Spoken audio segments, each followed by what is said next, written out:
Hey, welcome back everyone to the Black Brain Trust. This is episode 219, Economics. Please hit the like button as you come in, share the video if possible. Document in the description beneath the video for you to follow along with.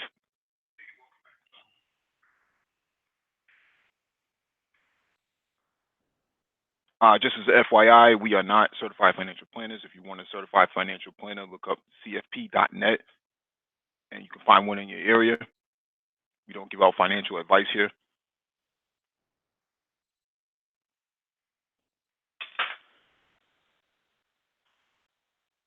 Maher, why Israel? How's it going, brother? I see people are coming in, but I don't see anybody popping up in the chat. So I'll give you guys 90 seconds to come in, and then we'll get started.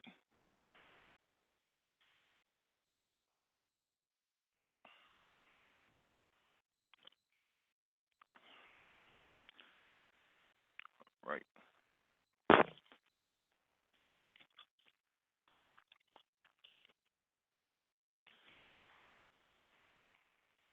Welcome to our new subscribers. If you're coming over here from Lowcast or O'Shea to Jackson, welcome.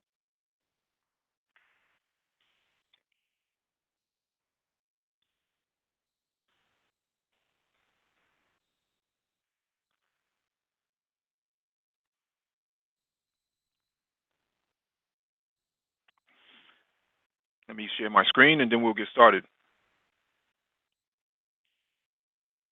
I see people hitting the like button, so that's a good thing.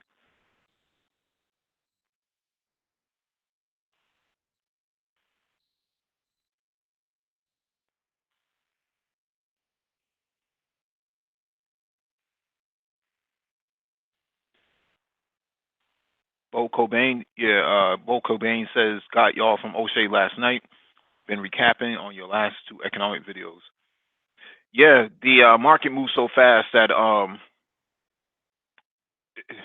what we talked about last week becomes obsolete the next week. So it's good for reference, but it doesn't always mean anything going forward.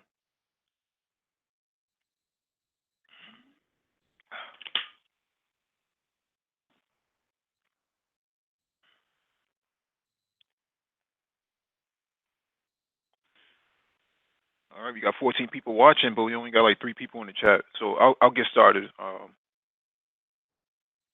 See what we can do tonight.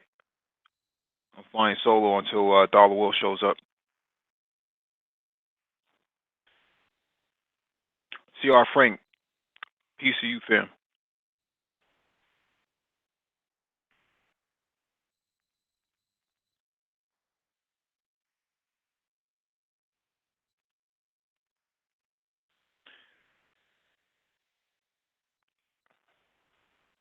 All right, let's get started. All right, this one is from USAtoday.com. Can't pay their bills with love. In many teaching jobs, teachers' salaries can't cover rent. New teachers can't afford median rent almost anywhere. Our city-by-city analysis validates a theme in teacher strikes, but that's not the full story.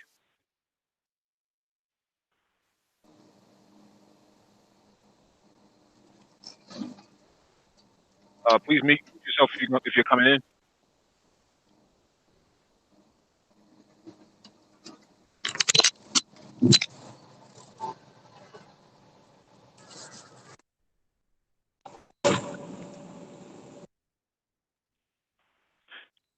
In sunny Miami, bilingual elementary teacher Mari Corregdo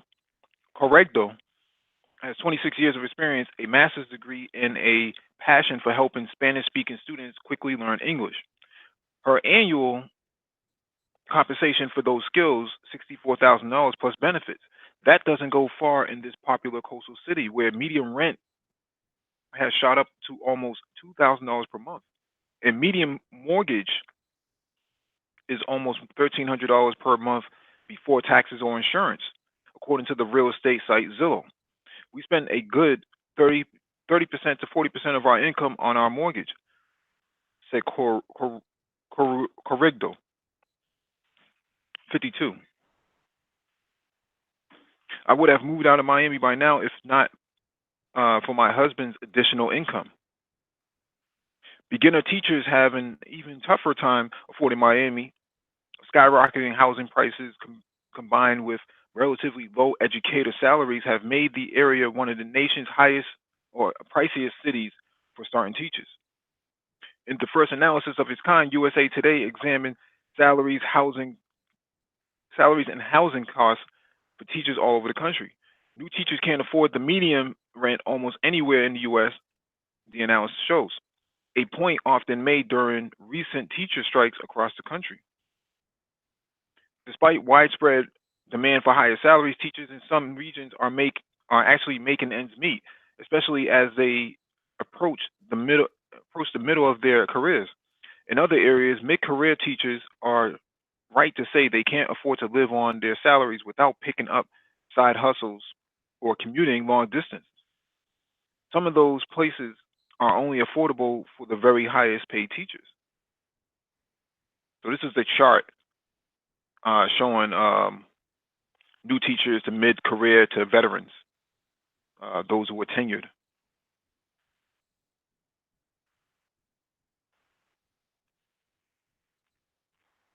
A lot of people who have a passion for education cannot make it as a career, said Carla Hernandez Matz, president of the Union for Teachers in Miami-Dade County Public Schools.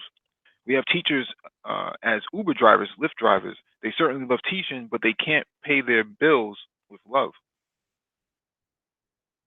What does affordable mean? To gauge teachers' standard of living, USA Today looked at the salaries in the lowest, middle, and highest pay brackets in almost all the nation's metropolitan areas, cities, and their surrounding counties. The data reflects the earnings of teachers in public and private schools, collected as part of the Bureau of Labor Statistics survey released in May 2017. Areas where areas were deemed affordable if teachers would have to spend no more than 30% of their salaries, after accounting for federal taxes, to afford the local median rent or mortgage. That's in line with experts' recommendations for budgeting. In today's era of teacher strikes and walkouts, the analysis answer is a key question. Can educators in this area afford to live on their take-home pay? Often that answer was no, because housing costs exceeded 30% of the teachers' salaries after taxes. The reasons why varied. Depending on the community, starting teachers' salaries were low or teachers' pay didn't increase much over time. Housing, or housing was comparably expensive. Compounding teachers' financial troubles are other costs the analysis could not include, like student debt, health insurance, contribution, and childcare costs. So this is just a national map of teacher salaries and what it costs to live in those areas.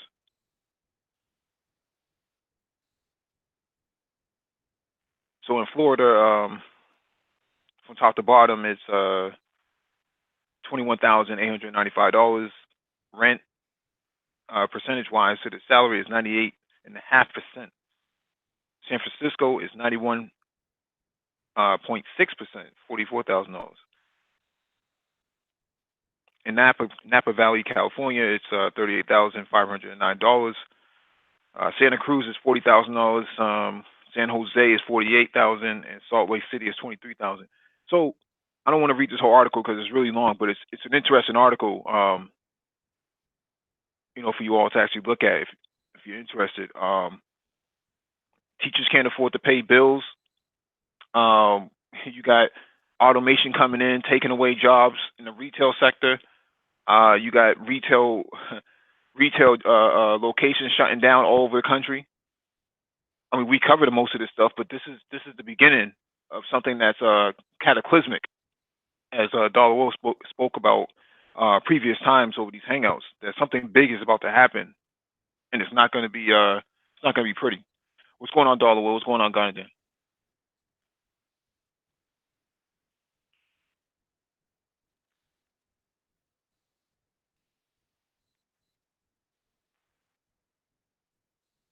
Dollar, if you're talking, we can't hear you.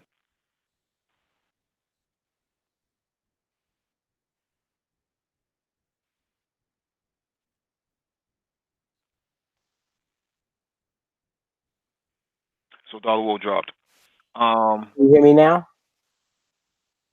yeah, we can hear you. Okay, wow, okay. Um, yeah, it's like, this as we said, as we said other times, this country, mostly speaking, the government and within our policies, we have to decide how important is education. You got students suffering debt, debt bondage basically, and you have workers can't maintain growth through training. We're losing. We're not really competitive with other countries, and now the teachers are suffering. So when you see a breakdown like that across, from the teacher to the student to even the workers, that's a systemic failure, and government has to make it important. I'm thinking of how, how India, how they woo their doctors. We have a whole nother thing in the medical industry where this America has relied on a lot of doctors from India and other countries. That's why most of your doctors, it seems that most of the doctors are not originally from America. But what's happening, and I know in places like India, they're now able to offer a more competitive wage, and they are wooing their doctors to come back. They're giving them like homes and cars and stuff like that, and more of them are starting to one not come here, and a lot of them that are here starting to go back.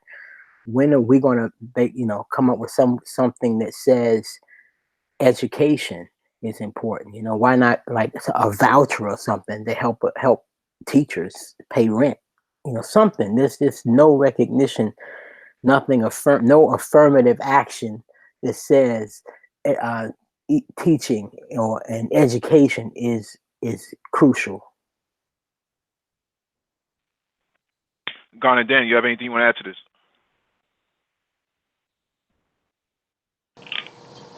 Hey, good evening, my great brothers. I'm just listening in as I drive, taking in this good information and good energy.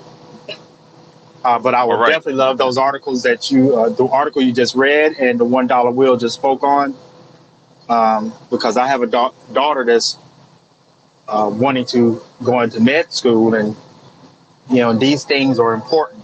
I have some things in place, but I'm not where I want to be. Where something happened, God forbid, break a leg, something that could take months to recover, stuff like that could affect um, me furthering her education and future investments for me. So please send me everything, or I think we have a thread or email where all the links Yep. come through. All right, perfect. Yep. I'll be looking for it. I appreciate y'all guys. No problem. All Good right, to have thank you you. on. Yeah. Teachers can't make their salaries. What these are publicly funded operations. What has happened, and this is just my me putting my tinfoil hat on, is that a lot of that money that probably should have gone to teacher salaries, man, went other places in the Middle East. Fighting endless wars, um, paying for fighter jets that don't work, and advanced destroyers, warships that don't even work either. The United States government spent, or the United States military spent, $32 billion or $34 billion on warships that don't even work. Just sitting in the ocean like sitting ducks. Um, so this is a big issue, and as Dog will point out, man, it's a systemic issue. Yeah, I think it's also the fact that we were able to basically neglect education this long. It shows you um, basically the fruit of a strong economy.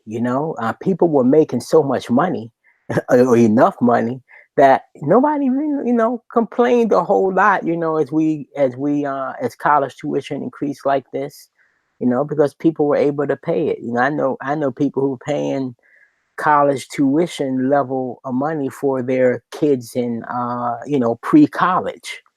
you know, and Right. that's not that's a new thing, but over the last, say, you know, 10 or 20 years, that's become kind of common. It's like that's just how basically wealthy, you know, a lot of people, not everyone, a lot of people you know, achieve a certain level of wealth where that nobody really complained about it, but we kind of hit the wall now. You know, it's like this is Right. affecting middle America. We can't, this is unsustainable now. Right. And you have to. I mean, if you're a teacher, man, you probably more than likely live in the same. You have to live in the same area as your the school that you're going to be I guess working at. And those areas that typically tend to be more expensive for whatever reason. It just those your property tax goes off to pay for the infrastructure of those facilities, those institutions. But you on the other hand are basically being robbed because you're not being paid a whole lot, and then you're forced to pay whatever taxes it is to fund those operations. Well, you know, let me ask you a question. I guess it's for the chat, and you, Mike. Do you think that uh, I guess I really want to focus on the millennials because unfortunately, I don't think that older Americans are going to care a lot about this. I mean, we should, but to me, this seems like a young people, I say a under 40 person's problem issue. It shouldn't be viewed that way, but I think that the bigger question I'm going is, do you think this is going to become a frontline issue in the presidential campaign? Because it would have to. I don't think we're going to get any kind of change unless this is somehow pushed to the top of the agenda. Everything education related, from teacher salary down to tuition and debt, college debt. Yeah, yeah, that's definitely a frontline issue because everybody's coming up with a solution now to how to get rid of student loan debt, right? Elizabeth Warren has been beating that drum for quite some time, and then you start talking about teacher salaries. You know, she was on that side too, right? So she was one of the beneficiaries of teacher salaries and things like that. So she's gonna play that game to the final round wherever she makes it. Yeah, because that's the only way I think it can that we'll see any kind of systemic change if the people demand if the people just decide that who they support for president is going to be based on who gives us the best proposal on this issue. If it's not, if we don't make it that important, I don't think nothing's going to change. Well, you also I didn't post the article, but you also have people fleeing the United States, not paying their student loans, running to Mexico, running to other parts of the world, in Europe and Australia to escape paying student loans. This is a big issue because now they're talking about revoking your passport privileges, so you can't leave. Well, we don't have a border, so Oh, you know, if there's no wall. mhm. Bad joke. Yeah, yeah. All right, this one is for MarketWatch.com. 12 years after starting college, white men have paid off 44% of their student loans, while black women owe 13% more. A new report highlights varying ways borrowers experience student debt. The experience of repaying student loans is unpleasant for millions of graduates, but for some borrowers, paying off student debt is almost an insurmountable challenge. 12 years after entering college, white men have paid off 44% of their student loan balance on average, according to an analysis released Thursday by Demos, a left leaning think tank. For white women, that share drops to 28%. For black borrowers, the picture is even bleaker. Black women see their loan balances actually grow 13% on average 12 years after leaving school, while black men see their balances grow 11%. The ability to pay off your student loans has everything to do with wages and the ability to gain secure employment. It has everything to do with housing affordability. It has everything to do with childcare costs. The age at which students enter college also plays a role in their ability to pay off student debt. Students who start college at age 20 or older have paid off just 5% of their debt on average, at minimum 12 years after leaving school.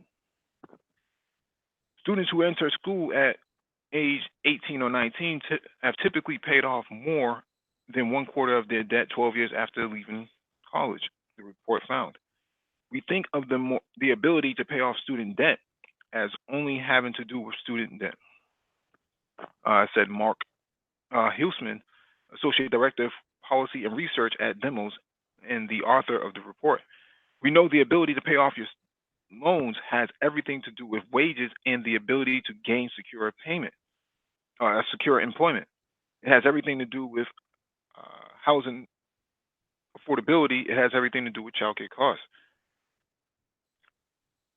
Hilsman's analysis is the latest to indicate that structural inequality or structural inequities mean that the student debt burden is experienced differently by different types of borrowers, and that a borrower's demographics dictate in part how much of a financial benefit they get out of their degree. Undoing the harm caused by nation's $1.5 trillion student loan problem requires a broader solution like mass debt cancellation, he said. That idea received a boost over the past few months. Earlier this year, Senator Elizabeth Warren, a Democrat of Massachusetts, proposed discharging at least a portion of the student debt for most borrowers as part of their presidential campaign. Last month, a commencement day announcement by a billionaire, Robert Smith, that he would be wiping away the student debt of Morehouse class of 2019, created a natural experiment about the impact of student loan cancellation. Critics have raised questions about the fairness of these types of proposals to people who scrimped and saved to pay for college or to pay off student loans. Well, Hughesman's analysis hints at the unfairness present in our current system that makes it easier for some to do those things.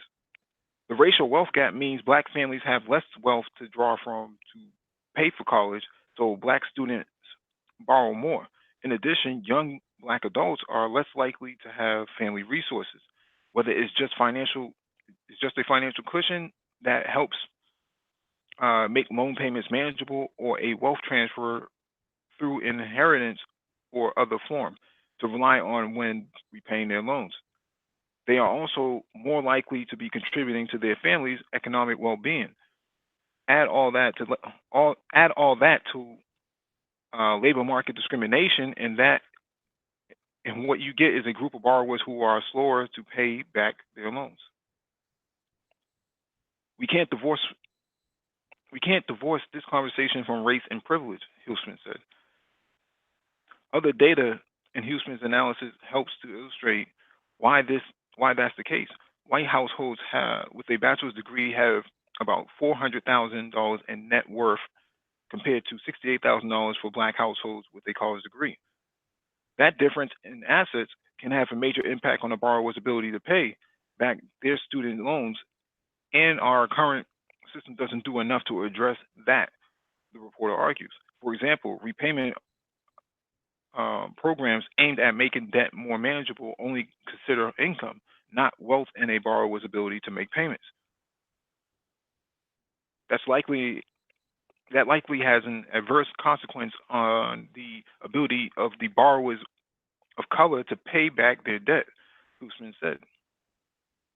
Among households in the middle of the income distribution, white households have 4 times the financial assets of Black households and nearly 9 times the financial assets of Latinos. Education is not in its own right the greater equalizer, and if we add student debt on top of that, we may be making the problem worse, Houston said. So, Dollar Will. Yeah, I think it's the difference between doing better and being equal. You know, I mean, we're like at the margin, and a lot of times we're just glad to get that good job. You know, because it's better than the alternatives. But then when we get that job, you know, that middle income caliber job, we want all the things that go with it. You know, the nice house, the nice car, the vacations, maybe the kid in private school. And then when we show up on that job, we see, okay, we have like some pay equity issues on the job. Maybe we don't get the promotions that we should. Uh, and so yeah, it kind of catches up with us. So that's kind of where we are, you know, as a race. We're like, and this is of course all my opinion, that you know we're struggling to get everybody to that middle class status, that we don't. I'm trying not to use the word neglect. It's no way around it. We neglect to realize that the struggle doesn't end right there. Once you get the job, you got to keep the job, then you got to get promoted, you know, on the job. So everybody's fighting to push the bar, you know, forward at every level on the economic ladder. You know, we heard brother Robert Smith talking about what made him leave Goldman Sachs, you know, because he realized that he would never be able to get that next promotion. He basically, he talked about the glass ceiling even at his level, so he had to move on. So Mhm. struggle never ends. You know. I find it interesting that they say that white men have paid off 44% of their student loans, and while black women owe 13% more. I thought swirlers would be enjoy over white men's success and how great they are over black men. But that's a whole nother topic for another day. Oh yeah, oh yeah, yeah. But see, Uh, if you continuing to get the raise, it's easier to pay it off. Especially if you figure not only you know if a white couple, both, you know, man and woman, both have a good income, you know, they're going to be able to pay that off. Hmm. And not to mention the fact that we see lots of data that because of the way racism works in terms of property appreciation, everywhere mhm. they are, their house is worth more because of them being who they are. And so that creates the opportunities for them to tap that equity loan, home equity loan, to be Right. able to pay some of that off. And those options, so when we choose to live amongst one another, like, you know, I chose to live in Prince George's County, and I could have moved to Fairfax or Montgomery, but I wanted to be in an upwardly mobile black area. And I knew when I made that choice, the data was already there that showed that I was going to be punished, pay a penalty in my price appreciation, you know, for my appreciation of my real estate. So we that's the black tax. We pay the black tax.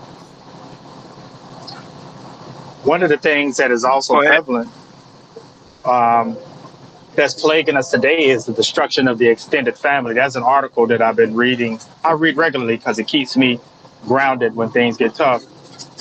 Why the nuclear family needs to die in order for us to live.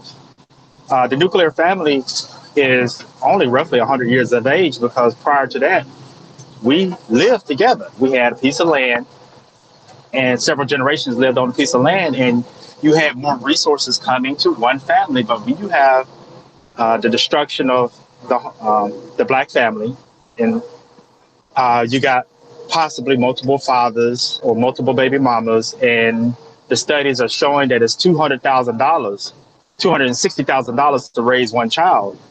And if you start out in life receiving nothing from your family and you have no support system, you're going to be drowning in debt before you even get past your first 2 years of college. And God forbid if you have a child, and, and on to add to what Dollar Will said, you want all the comforts that come with having your degree, and not receiving much assistance from baby boomers, and now the millennials are, the millennials are suffering.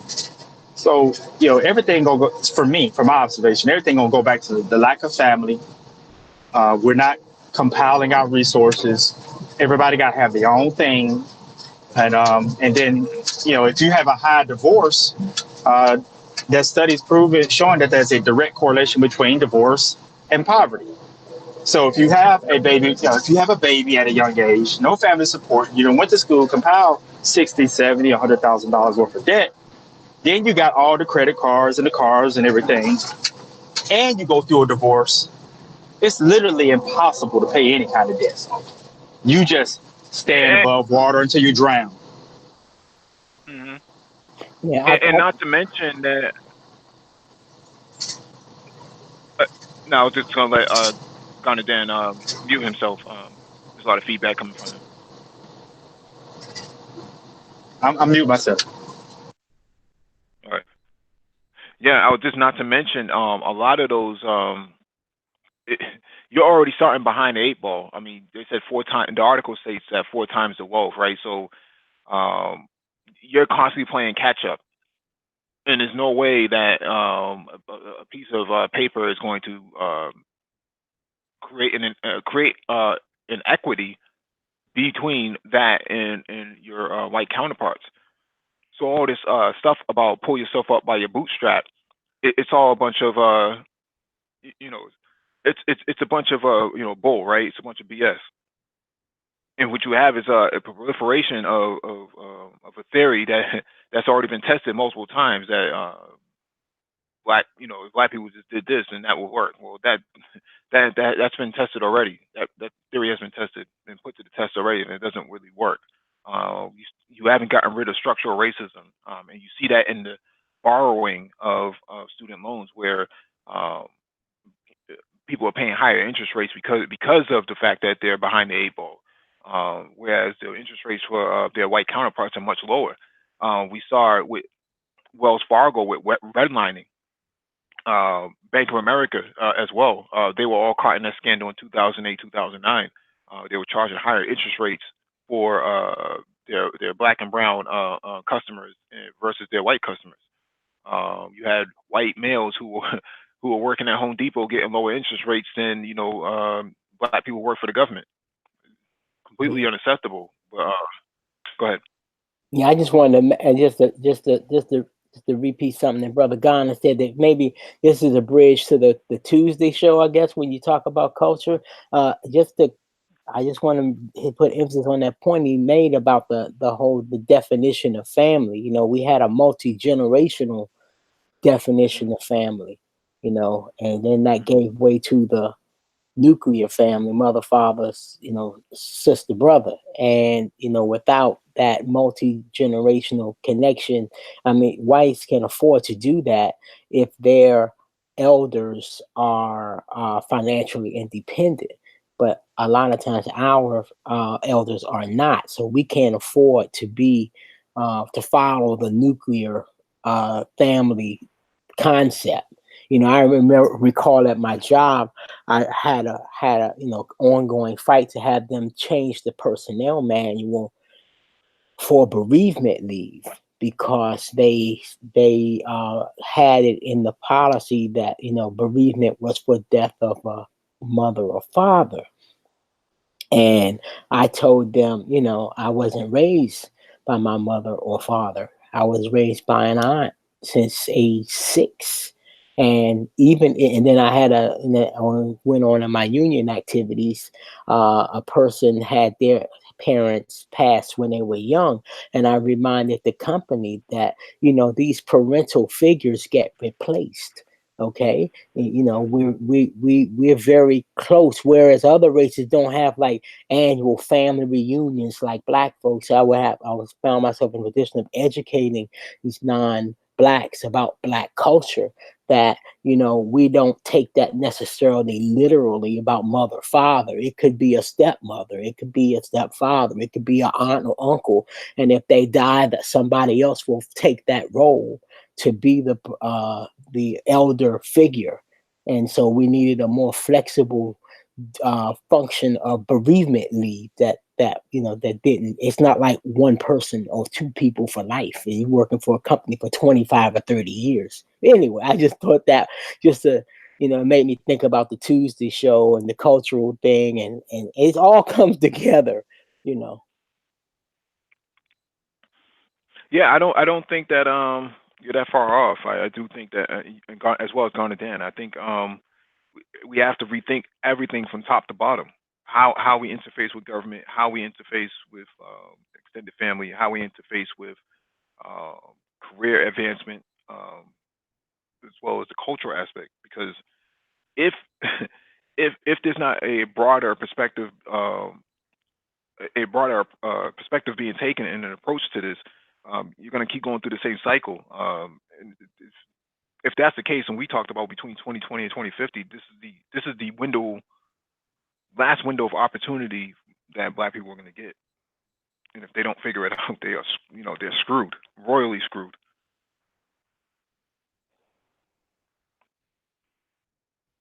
Let me get to this next article. Although I would be remiss if I don't mention that where the swirl is at for that article.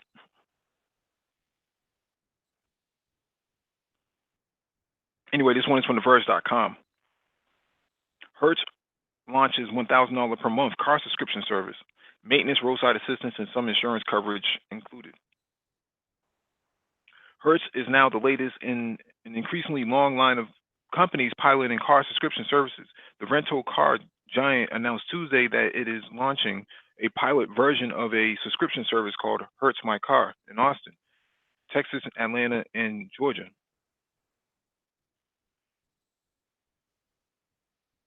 The Hertz My Car subscription service will be offered in two tiers, both of which include full vehicle maintenance, roadside assistance, damage to the vehicle, though within $1,000 deductible, and a limited liability protection. The $999 per month tier includes full-size sedans, small SUVs, trucks, and luxury sedans. Regular SUVs and larger trucks will be available for the $1,399 per month subscription. Subscribers will be able to swap their vehicles twice a month with their own tier. Hertz will allow additional swaps up for $75. The per month prices are before tax, and Hertz is charging a $250 enrollment fee. There's also a 2,000-mile monthly allotment. After that, Hertz will charge 35 cents per mile. The per month fees will be applicable to Hertz Gold Rewards program, though. So we talked about this before. I think Enterprise has one. Maybe Budget might have one now. I think we covered these ones before, but this is the new way that people are going to be engaging in buying vehicles now, because they can't qualify for the the typical score that is necessary to buy a vehicle off the lot. Can I ask you a question? What's the going car rate for? I haven't had a car note in a long time. What's the going rate for, say, a $50,000 car? What are people paying a month for that? The Escalade and those kinds of things. What are people paying? About $500 to $600. Yeah, so I'm thinking this $1,000 subscription from Hertz. Who's that for? It sounds like they're going after a corporate market. No, the people who defaulted on or had their cars repossessed in the past and can't really get their credit score above a 580. They're the ones who this will be aimed at. I think I think that person is going to be more likely to move near public transportation than to pay. If they already having financial issues, I can't see them coming to the conclusion that the remedy to my problem is a $1,000 a month car share, as opposed to, let me move closer to this bus line where I can walk walk to the corner and get on the bus, and maybe I can't afford to own a car right now, but this bus line will get me to work. It depends. Depends on what your credit score is. Yeah, because you're not going to be able to move if your credit score low. I mean, Right. rent in Atlanta. I mean, I know we talked about rent in another article, but rent in Atlanta skyrocketed in the last 5 years. And so, It has. uh, and uh, okay, so if we're saying it's like $600 a month, I know in Atlanta insurance is very high, so you're looking at probably like 250 if you got a decent driving record. So you right at 850 if you get an Escalade. If we're using the example that Dollar Will brought up, so it ain't too far off. If the insurance is included in this $1,000 bill. Hmm. So that's my little Yeah. 2 cents. So what do you think? You think this might end up creating a strong used car market? Since new cars aren't really selling, this is going to probably gut it, and it might make people want to buy used cars. Used Well, cars are this, more expensive than new cars. yeah, and a lot of people are using Uber. They to get a car. They use an Uber to get a car. They have their daytime job, use the car all day, and then they Uber and pay whatever the Uber fees. Just because I know a young Right. lady doing that now. Um, Hmm. so, and it averages roughly about $250 a week that she has to pay Uber. So she does like Yep. $250 worth of runs for Uber or Lyft, and then she has a 40-hour week job. Oh, so Yep. he's So people saying are that putting in. she's doing a part time. She's working part time driving for Uber to pay the car note. Right.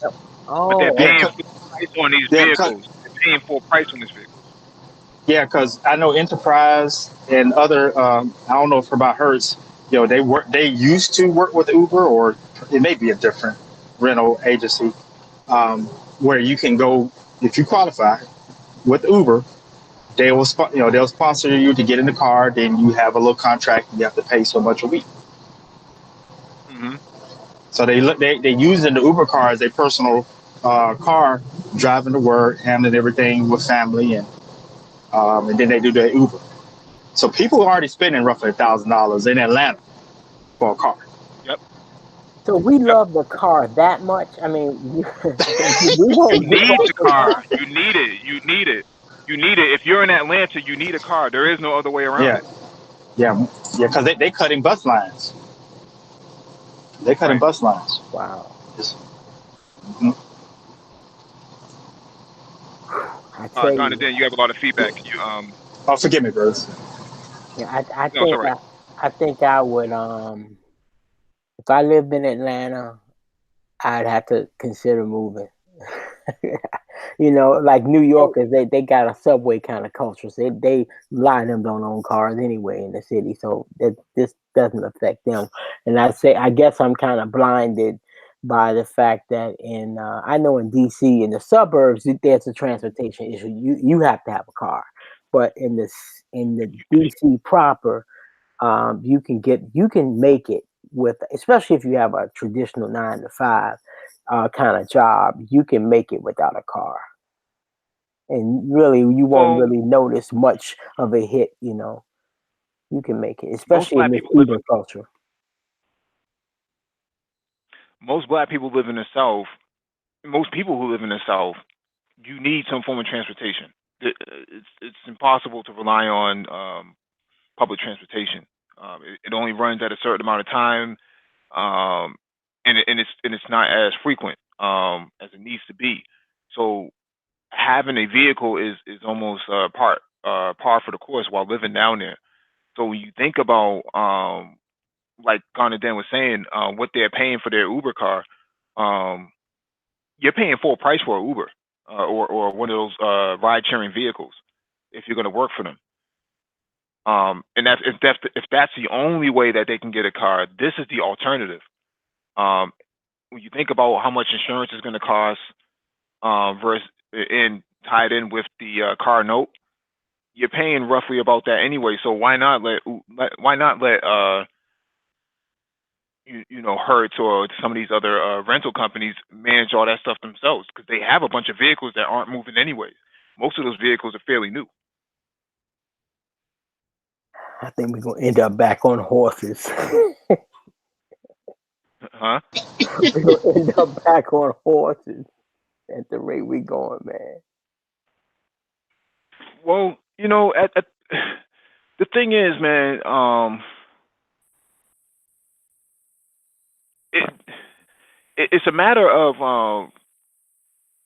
the car companies have produced so many vehicles, and they charge exorbitant prices for them.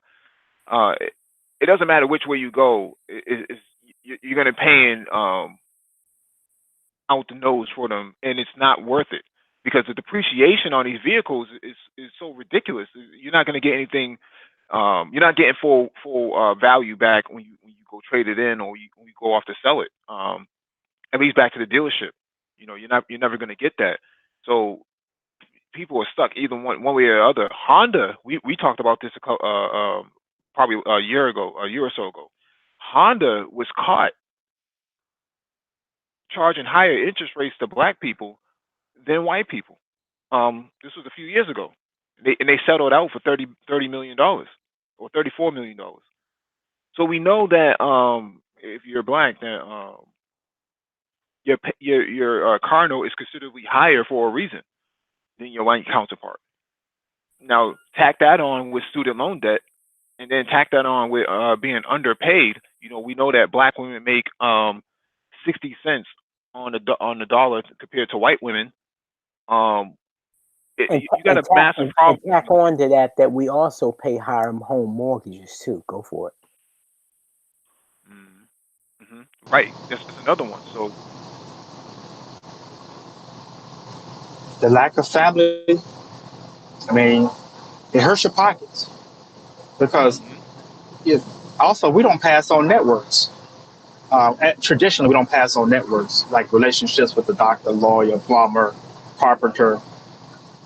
Where you save the money because of your family good name. So if you're paying full price all the way around, and you're being underpaid, and you're paying higher taxes and interest rate, and you have no family support system, um, I mean, it's bleak.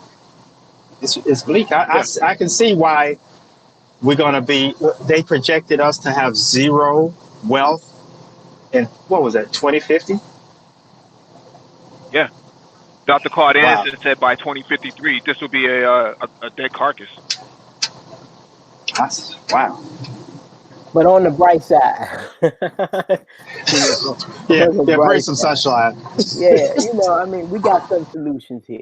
One, what we discussed earlier, we got to become more multi-generational. We're gonna have to open up our homes and make better use of these spaces we have and huddle up, save money, and be wise with our investments. Stop trying to carry these big mortgages and buy these super luxury cars, maybe when we can't afford it. I know people with super luxury cars that are still paying college debt off. So we have to make some, we really got to look in the mirror and think about some of these decisions we're making. You know, we're because trying you to can do too because much. you We're can trying get to do too much. because you can get a lower interest rate on your car note than what you can get on your student loans. That's a big problem. If I can walk into Toyota and get a Toyota Camry brand new with only 3.9% 3.9% interest rate on my car note versus some of these student loans. If you look at some of the student loans, the interest rates are fluctuating between 9% and 27%. How is this possible? Right. But then also, sometimes we have to make the tough choice. Like when the salesman is making that 40, $50,000 car look like you can afford this, you can do this. You're gonna create the plan for you to do it. It's that new Versus car smell. that new car smell. I told you guys go to the auto zone and get it's new car in a bottle. They make the scent. I bought it. I sprayed it in my old car. I still got it. It works. hmm You know. Clean Hey, your we had car 40, real good 40 from people. the inside. That way you don't see the outside. We had 40 people watching and only 32 likes. If you're not going to participate in the chat, just hit the like button, please. Oh, I'd y'all like to was welcome doing my so brother good. DE. Y'all was doing so good the last month, keeping the likes above the views. Oh man, we slipping.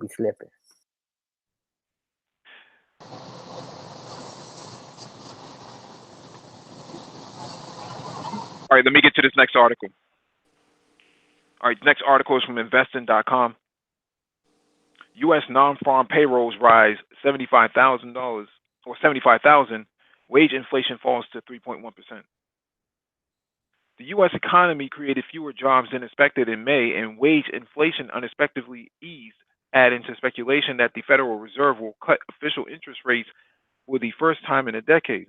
Non-farm payrolls (NFP) rose by 75,000 in May, below consensus expectations for 185,000, according to official government data released on Friday.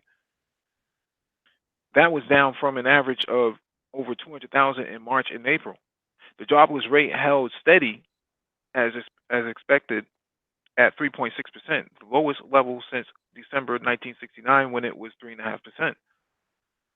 Wage inflation grew just 3.1% on an annualized basis, dropping from the prior month's reading of 3.2. Consensus had expected no change. Although U.S. futures paired gains immediately followed the release of the U.S. dollar index, which measures the greenback against a basket of major currencies, extended losses and was down 0.4% at 96.60 at 8:45 a.m. Eastern Standard Time. The data can only fuel rate cut speculation and more dollar will, technical evidence of USD talk, said Mark Shander, chief market strategist at Bonneburn Global Forex via Twitter. He pointed to the fact that not only job creation, but earnings and hours work was disappointing. After an initial modest response, the benchmark 10-year Treasury yield fell some 4-year basis points to 2.06%, its lowest since September 2017. Markets have steadily hiked bets that the Fed will cut rates this year as trade tensions escalate between U.S. and China, while Donald Trump threatens Mexico with increasing tariffs in a separate dispute over illegal immigration. Fed, Fed Chair Jerome Powell this week indicated a willingness to act as an appropriate. Sorry about the background noise. I'm sorry, Fed fella. Chair I Jerome got I Powell. gotta drop off for a second and get somebody in my house set up with the game, and I'll be right back. All right. Fed Chair Jerome Powell this week indicated a willingness to act as an appropriate to sustain the economic expansion.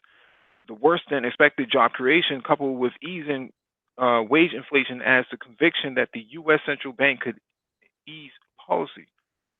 While markets expect to rates to hold steady at the June 18 to 19 policy meeting, Fed fund futures are pricing the first rate cut to arrive in July, with another following in September. The probability of a third cut in December is holding near 50% mark. So things are not looking good right now. And these tariffs are affecting the truckers. So the trucking industry or your shipping and logistics industry is hurting too.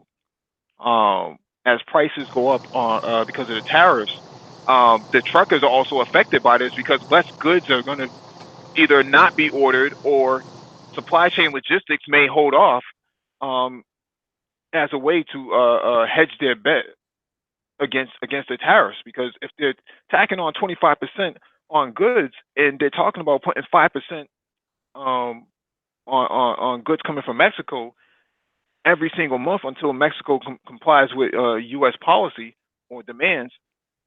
Between now and December, 6 months, 5% per month.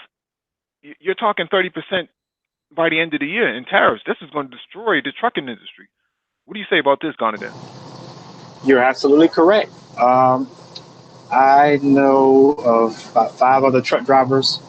Some are independent, some are owner operators, including myself. And we are seeing roughly $600 a week profit loss. Hmm. We're losing roughly 30 cents a mile, depending on the load. And if you're doing 2,500 miles, that's a lot of money.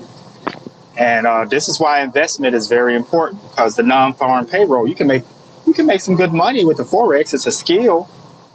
You can make money when there's economic downturns. I made $50 a day because I don't like to trade the news. But for those who are listening and are willing to learn about another skill, as in trading, forex is something, because you can make money when the currency is weak. Like when the I lost money when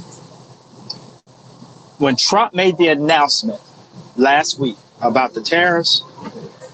The dollar was flat. It skyrocketed. It jumped, 700 pips. That's a lot of money. And now Hmm. this job market, the non-farm payroll rolled out, and of that, of course, in all investments, there's corrections. Um, so the market has corrected itself. The market is showing that jobs are not being created. It corrected itself. Now it's bullish. Excuse me, it's bearish. So Hmm. it's important, for those who are new to this show or new to economics, you got to stay studying so you can stay ahead of the trends. Because even though I only made $50 a day, that's because I chose to not. I'm breaking away from the dollar when I make investments, because the dollar is very volatile. All Trump has to do is send out a tweet, and the dollar could go completely against you. You can have everything set up perfectly, and it go completely against you, because the dollar is very volatile.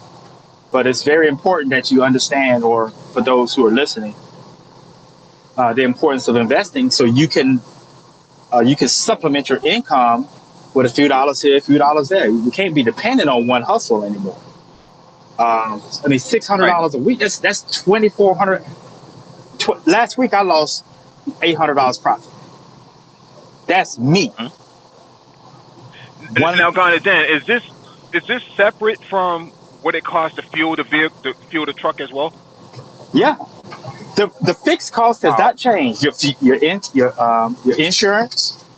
If you're paying brokers, fuel cost, whatever maintenance issues you may or may not have, that hasn't changed. Last week, Hmm. I had to take a bad load. And normally, this time of the year, you're making good money from the West Coast. You're making great money from the West Coast. Last week, um, I saw about a 35-cent difference per mile that this time last year. That's a pretty damn big difference, man. That's significant. Yeah, on 2,400 miles, time 35 cents from this time last year. That's And significant. Our brother. and and we're going into the slow season, 4th of July. After 4th of July, the market is slow. So it's slow right now when it's supposed to be popping. Hmm. So we're in for a long year. For those who are listening, hopefully you take whatever knowledge from what I'm sharing and these brothers, and make sure you stay on top of your money. Thank you. Brother Nagone from the Big Apple. What's going on? What's going on, man? How you guys doing? Got it, Dan. What's going on, brother? What's that Dan there? Oh, anyway. I'm here. I'm here. Hey, long time to go. We gotta Man, catch up, man. man, indeed, fam, indeed. Yeah, man, but great Yep. advice. Great advice you're breaking down right there.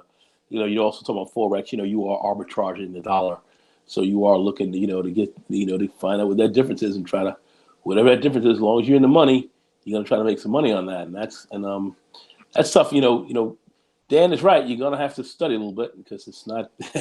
You just can't. I mean, I guess there is beginner's luck. There's no question about it. But you are gonna have to look at it. And a key point you did bring up, about the dollar and how it can be volatile, and Mm-hmm. how somebody like Trump can just throw out a tweet, and the next thing the dollar is, boom. Next thing you know, there's an effect in its price, and it's so subject to so many shaky things. It can be tough, but you have to watch things very closely. But yeah, he's definitely right. Forex is foreign exchange. It's definitely a great game to get into, and there's a lot of money to be made. Yeah, so yeah, Dan. I know we talk about that here on the Brain Trust, but that's definitely great hearing from somebody like yourself who's doing it regularly. Mm-hmm.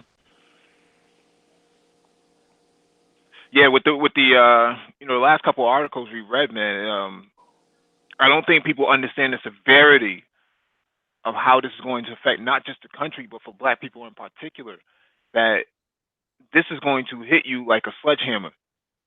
Um, Multi generational living. You're going to start to see people's sons, people's daughters move back in with their kids into one household that may not, be as kosher as they think it would be. Um, People having to pull all their resources together. The educated lames who weren't getting attention before are suddenly starting to get the eye from certain people now, because the market's starting to constrict. Educated lame is the financial stimulus package now. Yeah, that's a great point. I'm just looking at my neighborhood. I'm seeing, they're building some pretty big mansions around here, McMansions we call them, but it's mighty funny. Hmm. They're building these big giant houses with 3, 4 car garages, and 2 and 3 families are moving into them. Now these are families. Hmm. These are families pooling their resources and moving into these McMansions. And each one's got a garage, garage port, and they got their own little separate kind of house, and they're all pooling resources together. But you have essentially almost 2 to 3 houses in one, and that's what's going on. I'm seeing that, and I'm seeing that in some of the more upscale communities, areas that are going on right now. That'll mix. You're gonna have some Black folks in there who have money. There's always gonna be some Black folks in them in the top notch neighborhood, but these Asians and others, they're playing that game heavy, bro, heavy. Hmm. I know a lot of us that don't think about that. So yeah, Mike, I definitely think that's coming down. Now, is that a bad idea? I think depending on how you set things up, it could work. Depending on how you set things up. That's it. Hmm. Dollar Will, are you back yet? No, he's not. Let me go to the next article. Hey, DE, how you doing, brother?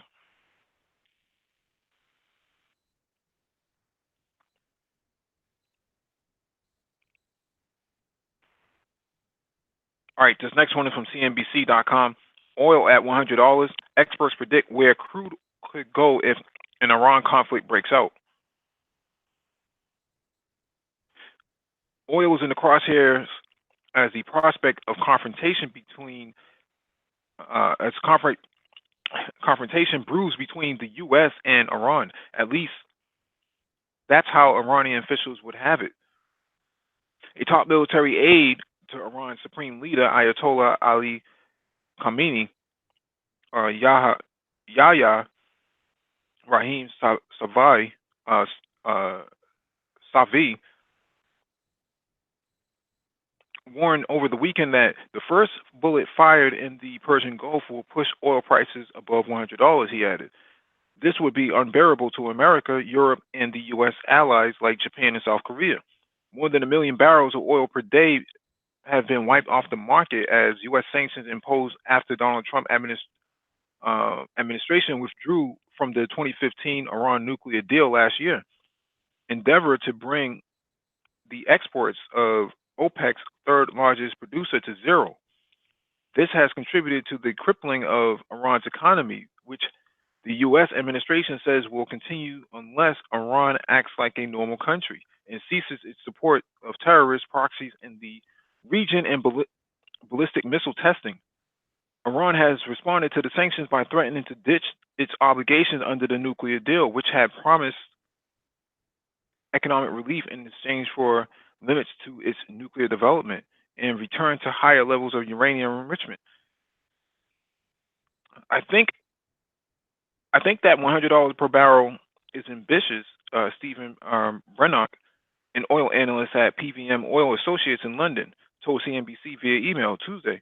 He pointed out that the oil market has more or less shrugged off the disappearance of further 500,000 barrels per day of Iranian oil since Washington terminated its sanctions waiver in May.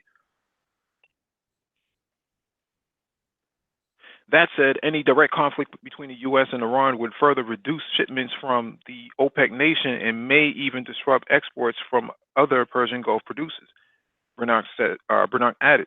Still, he expects oil will struggle to return to triple-digit prices, thanks in large part to the U.S.-China trade war, and predicts an $80 to $90 barrel range as most likely target.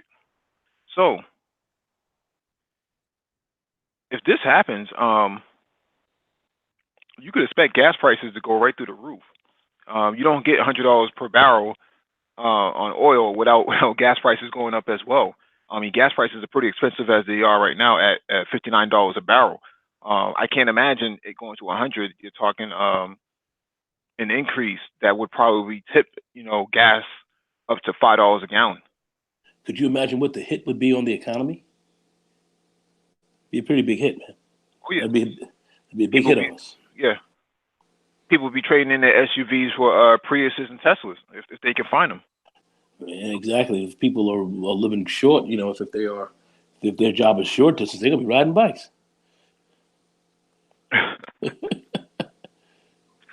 If not bikes, they're definitely going to be Ubering it.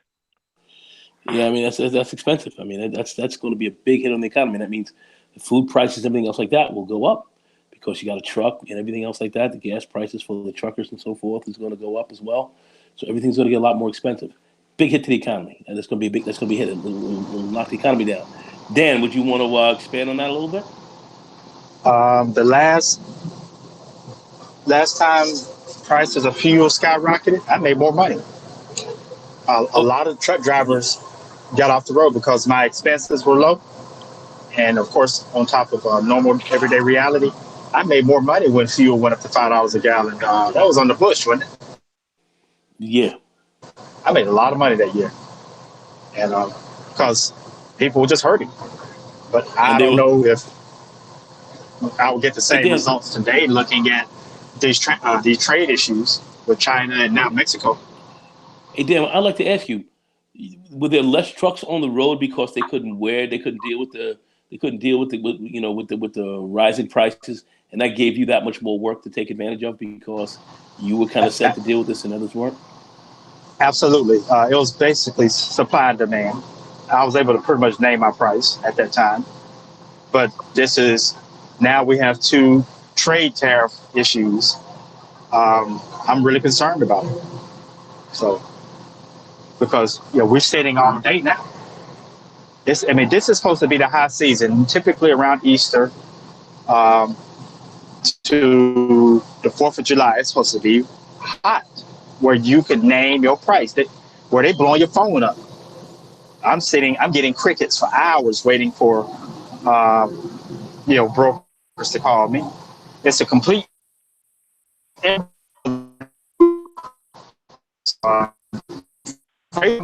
like it was. I don't know if it's because the trains are taking a larger share or just there's a lot less volume. Either way, trucks are not moving the way they used to. And so $5 a mile, or $5 a gallon now will probably be very devastating to me and others because our volume is already low. Wow. Right. Yeah, I would suspect that. Wow, that would be disastrous. Yeah.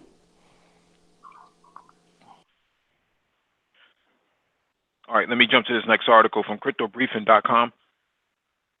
Ripple price analysis XRP USD buying the rumor.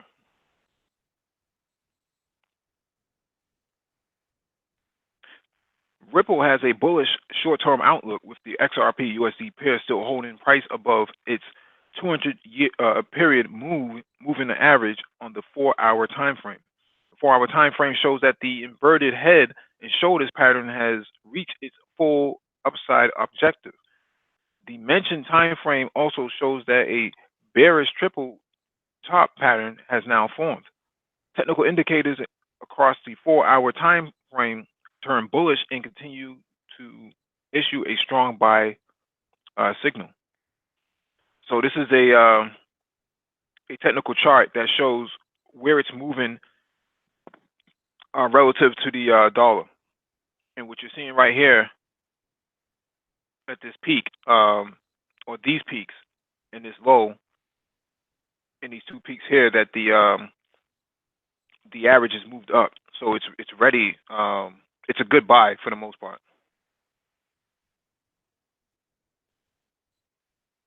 Actually, it's not a good buy. Sorry. It's actually a buy. It's actually a bad buy, in my opinion. We are not certified financial planners. Please go to cfp.net. Look up one of your area for assistance on financial advice. But what I am saying here is that I don't think this is a good buy. But then again, XRP never scales higher than what it typically has fallen from. So it's never been above $1 from the last time I remember. It's always been below $1. So it's always a strong buy, but it's not like like Bitcoin. You know, it's not like it's going to skyrocket up. So that's XRP. Let me jump to the next one.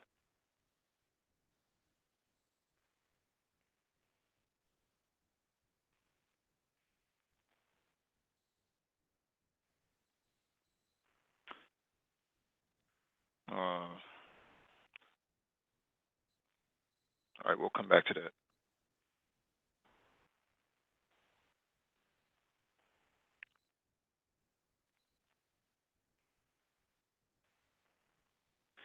Let me get to the next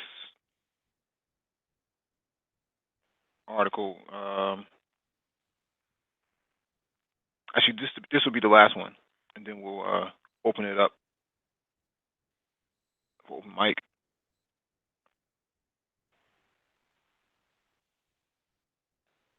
All right, this one is from Bloomberg.com. Maybe Africa will be the new China. Contrary to expert opinion, manufacturing could lead the way. When people tell me that Africa will be the new China, I'm not as incredulous as I used to be.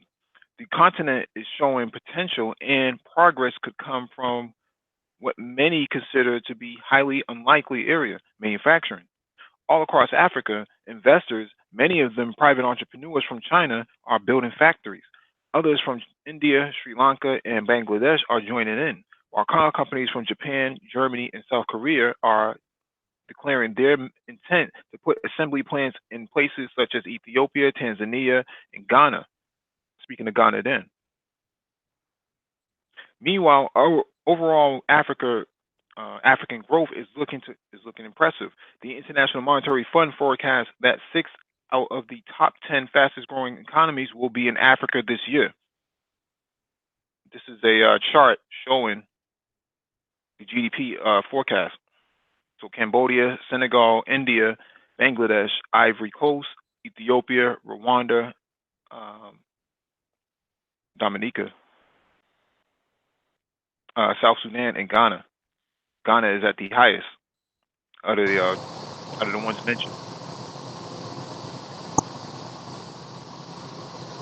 It's a brilliant move.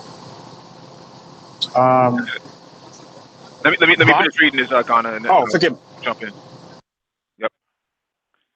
Manufacturing is only one factor. A recovery in natural resources prices and urbanization, which creates more demand for local services, also play important roles. That said, there may be a lot of manufacturing going on than official statistics suggest. since only a small fraction of African workers tend to be employed in the formal sector. So, despite myriad policy changes, a fragmented patchwork of governments, fragile nations with artificial boundaries drawn by colonial empires of the past, scattered wars and violence, many African countries might be starting down the well-worn path of manufacturing-driven growth trodden by the developed world. Meanwhile, in South and Southeast Asia, poor countries like Vietnam and Bangladesh are adding factories even more rapidly. Although few expect this process to bring living standards up to the levels of Europe or Japan anytime soon, there's hope that worldwide industrialization will at least alleviate extreme poverty. Yet many people, including Nobel Peace Prize or Nobel Prize winning economist Joseph Stiglitz and researchers at the Brookings Institution, believe that African and South Asia can't follow the strategy that worked so well for Europe and East Asia. Automation, they claim, will soon render large-scale labor-intensive manufacturing obsolete. They can point to the recent experience of developed countries, which have seen manufacturing work decline as a percent of total employment in recent years, when productivity improvements outpace demand for manufactured goods. That is, when automation grows faster than production, the share of workers employed in the factories must decline. Even China is not immune. A new paper by economists Weisa Gintella and Tiani Wang finds that regions with industries more amenable to the use of industrial robots have seen employment and wages decline more in recent years. But China is already industrialized. The real danger is to the countries that are still poor. Stiglitz notes that in sub-Saharan Africa, manufacturing was lower as a percent of gross domestic product in 2000 than in 1977, and has risen only slightly since then. A 2015 paper by Harvard economist Donnie Roderick makes the case that premature deindustrialization is already hitting the developed world or the developing world, declaring that countries are running out of industrialization opportunities sooner and at much lower levels of income compared to the experience of early industrializers.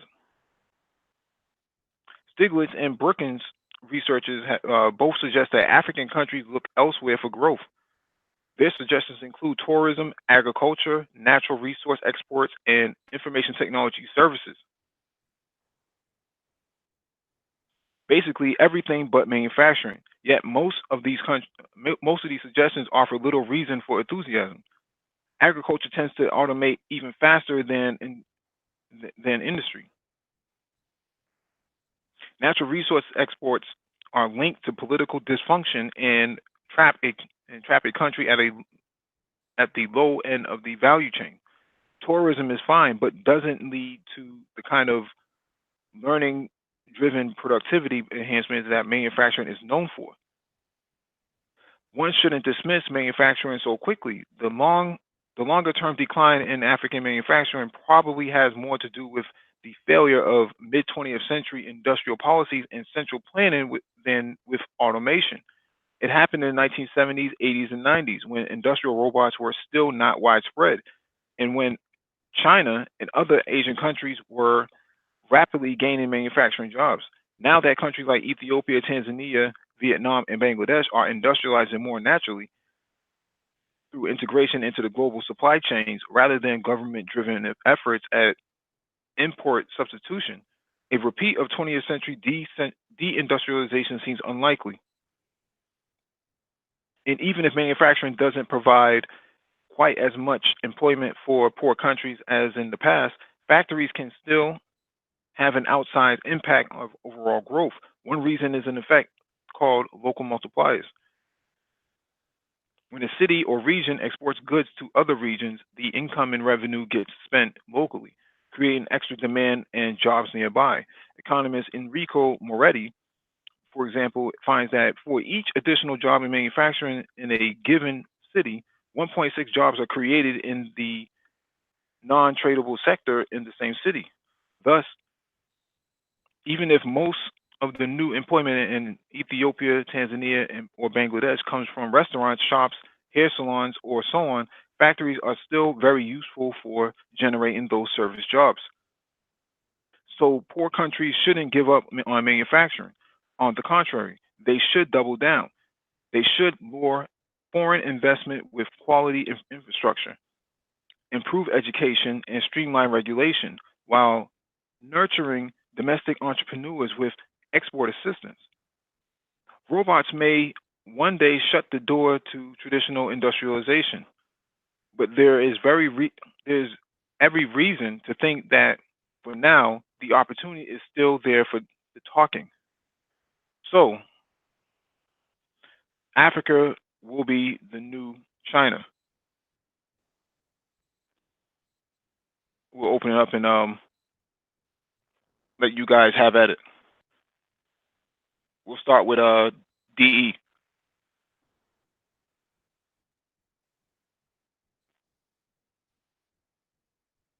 Okay, then we'll start with. Yeah, good evening, everyone. Hey, what's going on, brother? Yeah, I was trying to get something to eat here. No, we'll pass you then. We'll pass you then and wait for you to come back. All right. Yeah, that's a good idea. Thank you. All right, let's go to Nagon.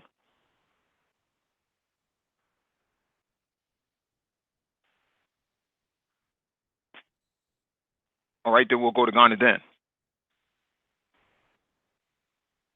It's a brilliant move. Right now, Africa, Ghana, West Africa, all the resources are being dug out of the earth, put on trucks, and put on ships and sent to various places for manufacturing. Um, just say if BMW, just Toyota, if they Hmm. they would save a lot of money hand over fist. One, you're not transporting bulk items to whatever country. You're saving money on shipping because the bulk items would be processed in a country like Ghana. And again, Ghana labor is cheap. I mean, a good day's you can pay a great laborer, depending on the job, $15 to $25 a day. So, and they work 10, 12-hour shifts over there for that. And so labor is not regulated as much, but very little rights are protected. It's a win-win. And a lot of times where there's factories, there's runoffs, there's the poisoning of the water table, the poisoning of the air. So most countries don't want these issues. They want the jobs, but they don't want all of the problems that come with it. So, and being that there's so much corruption in Ghana and in places in other parts of Africa, it's a win-win. You can get the product made cheaply and still, and you'll save more money. And so it makes sense to me. It makes good economic sense. I can't be mad at it. It's just the ugly reality of the times we in. That's it.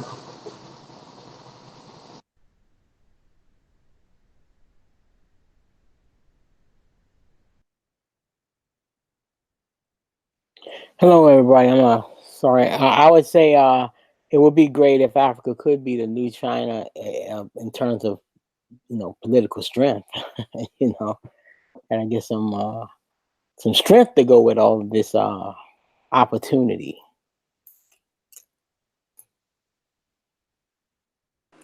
I mean, Well, yeah, yeah. Go ahead, Nagon. yeah, I definitely agree, Dollar Will. I agree with that as well. But I do think it moving forward as a manufacturing kind of hub. Uh, I think it's a natural way of things. I think it's always been kind of moving towards that direction. I mean, you've had the European powers and so forth trying to divide up Africa and keep it incapable of running itself. But as Africa begins to strengthen its governments, as they do begin to deal with some of their bigger political issues and have some good solutions for them, that's exactly where things are going to move towards. Africa has a tremendous amount of natural resources. What Dan is saying is foreign countries are coming in and taking stuff out of the ground.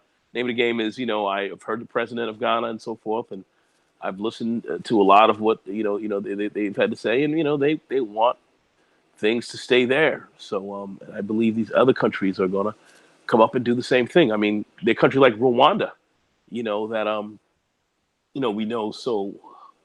we know about their terrible, civil war and the massacres and all that was there, and in the 90s or whatever. But now it's one of the better run countries on the continent, and they're going to be poised to make some moves. So I think this development is a natural course that it's going to take, and it's going to have to play itself out. And I'm with Mike and some of the others here who are saying we got to get involved because if we don't, we may lose our turn in line. But yeah, it's on and popping, and it's going to continue that way for the foreseeable future, as I can see. And I'll say just to state Yeah. the obvious, the cultural bridge between a lot of Africa and say the developed world, in a lot of ways, it's it could be us, because we are in a developed economy, and we understand the culture of to make it plain, white folks. Okay, we know how to coexist and collaborate across cultures with them. We understand what's expected, to make the relationship work, because we do it every day when we go to work here.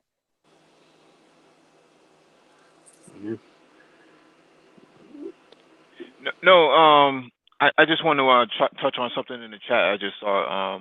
Rainy Woman, good evening to you.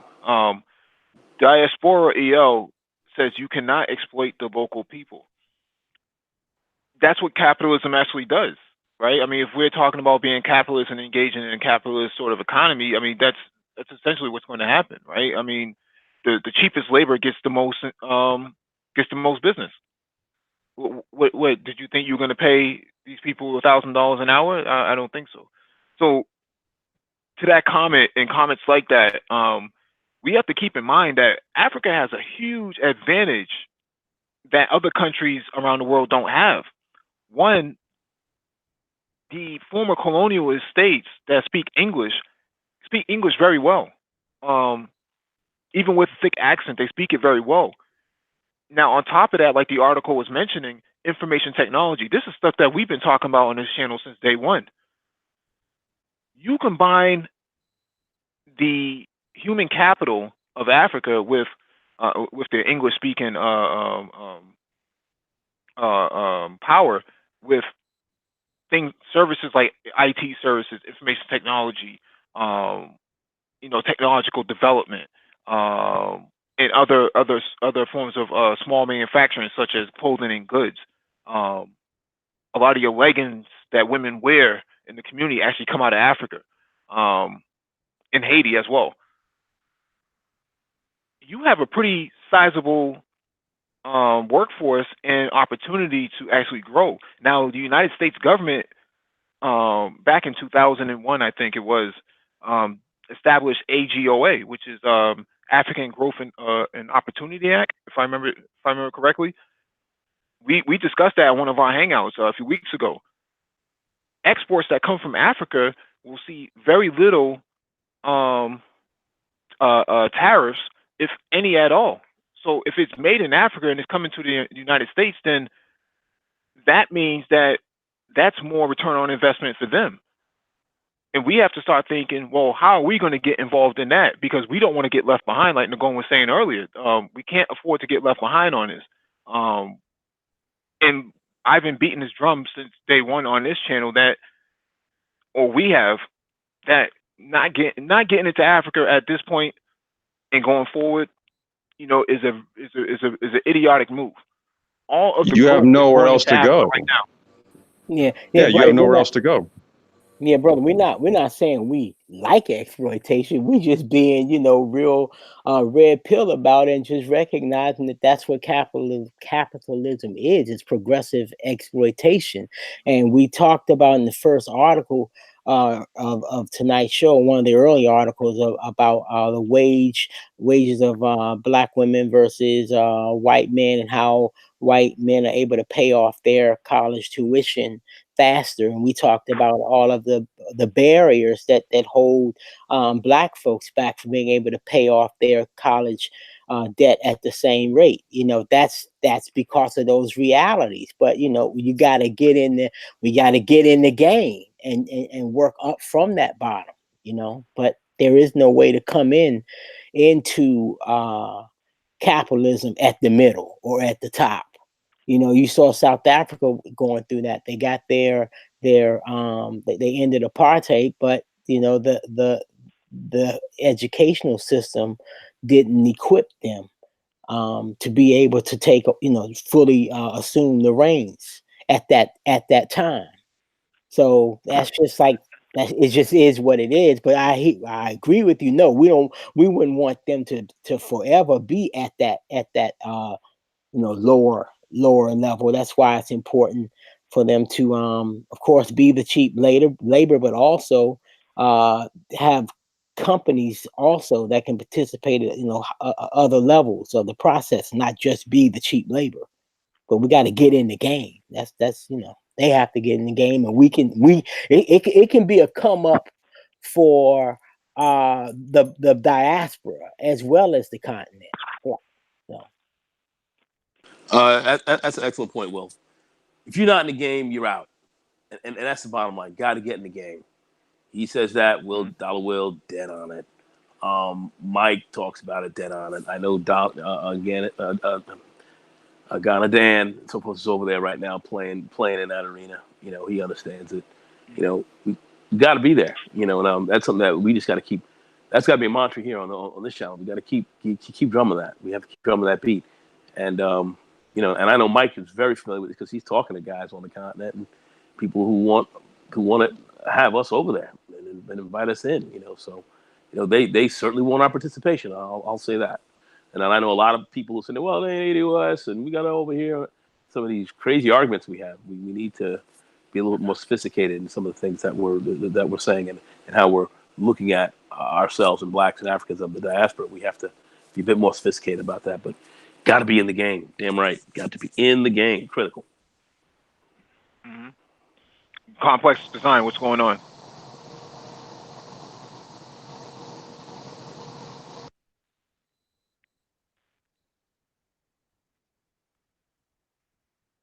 I think Ulysses might not be able to hear us. Complex design. Are you there? Yo, here I am. Okay. You have anything else you want to add to this? Well, I wanted to follow up on a point. You know, when you guys were mentioning, have us having to be in Africa, I said, well, where else are you going to go at this point? Like the continent is sort of like the last continent that is not developed to its full capabilities, if you will. Great point. Right? Resources abundant all over. And what we don't also realize is that the continent is much larger than what even what our minds perceive to be. There's a few large first world nations that can actually fit right inside of Africa, right inside of the continent of Africa. That's how much surface area there is.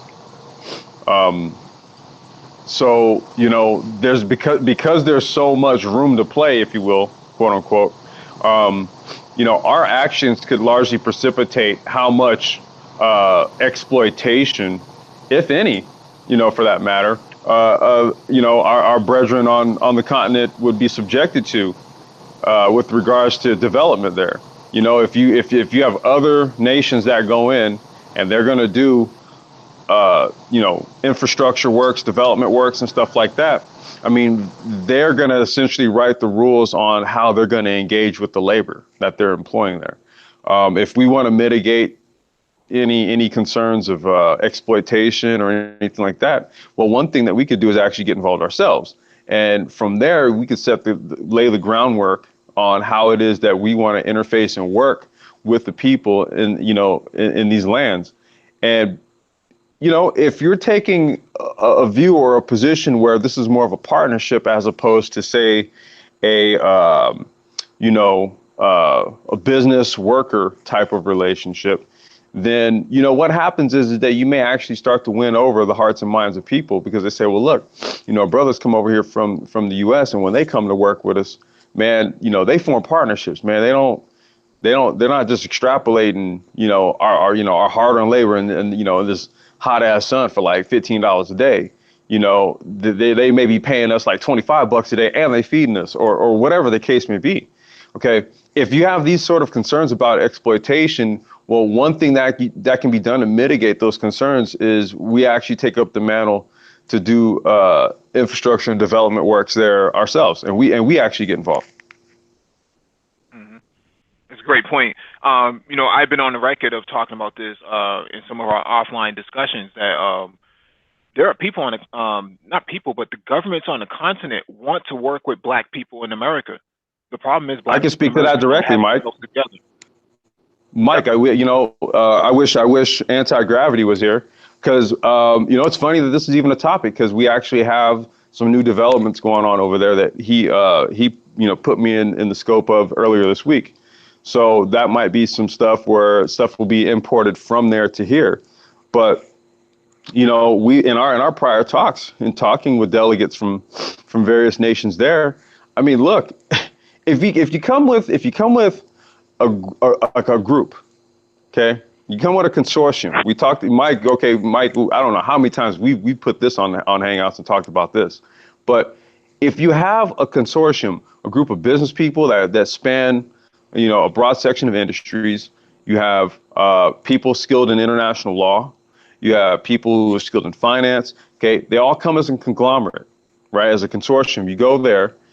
Okay, if you do that, they are open for business. What do you want? You want citizenship? You want, what? What is it? Okay, you got to be serious though. Okay, until we're coming there with that, what they're getting is all the other nations that are showing up at their door looking to do business. They've already told us what they already told us what they'd like from us. Is when are we going to get our shit together? Go ahead, Garner Dan. What Ulysses said is 100% true. You go in there organized with a plan, they ready to do business. It's not that hard. Yeah, I've been on record talking with people on the ground from Africa, from Cape Verde, Liberia, Nigeria, and Kenya, on multi-billion-dollar operations over there that they want African Americans to get involved with. But when you come, to places like the Manosphere as a microcosm of the Black community, you see that many Black men really don't have it together like that. Outside of the Black Brain Trust and outside of BAIO, Black African Infrastructure Organization, no one's really talking about this at the extent that we are. So we're not even prepared to even interface with global powers, be it as small as they might be politically. They still are relevant in social development and political development. We just have not built our political infrastructure here in America enough to actually have a conversation with those across the water about how do we leverage our economies in Black America, which is something like $1.2 billion, to the economies over here on the continent. That's something like $1 trillion on the sub-Saharan. What do you say to that, Garner Dan?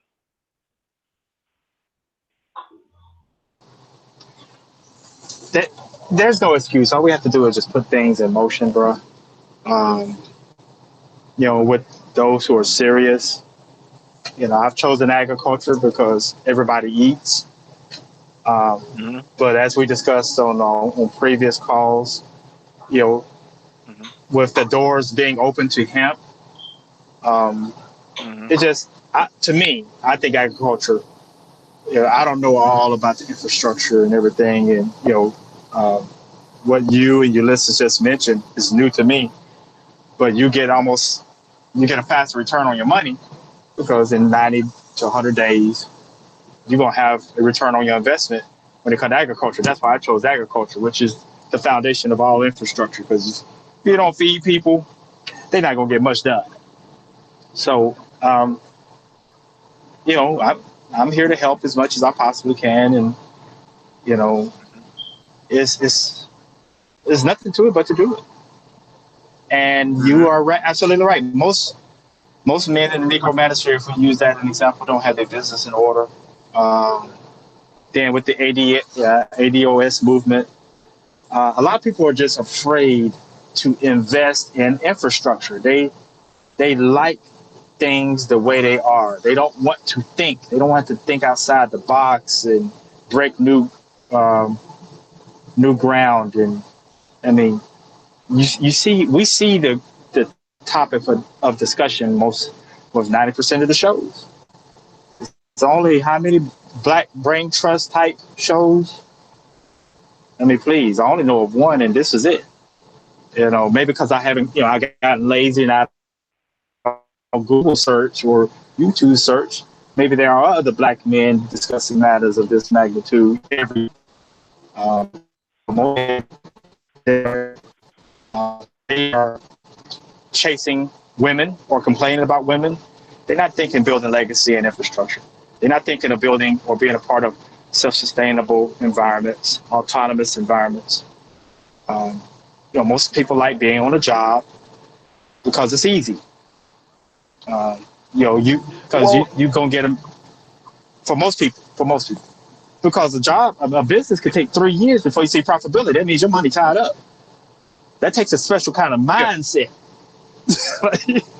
to understand this could be a 3-year process before I see any money. Well, keep in mind that Facebook didn't turn profit, and they, as a entity, as a startup, for 10 years. So when you Wow. mention that,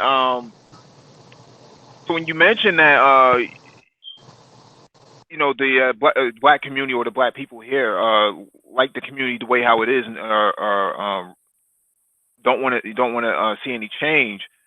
It comes from it being a matriarchy, and matriarchies are inherently risk averse.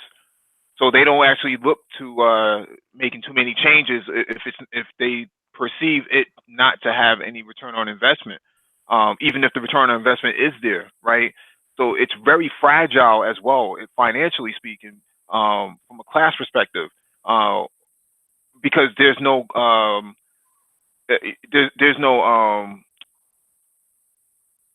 bringing together of the wealth. We mentioned that earlier in the hangout and some of the other items on the docket, that the lack of interfamily, intergenerational, multi-generational wealth being handed down is almost absent. So everybody's always one paycheck away from the poorhouse, and that compounded with a lot of these strange ideas about what black men do with their money in terms of giving it to Morehouse, or should they have given it to this person or that group, or this and that, trying to determine what a billionaire should do with their money while they sit behind a keyboard. It's kind of really strange thinking from these people who think that they're the greatest of all topics. Go ahead.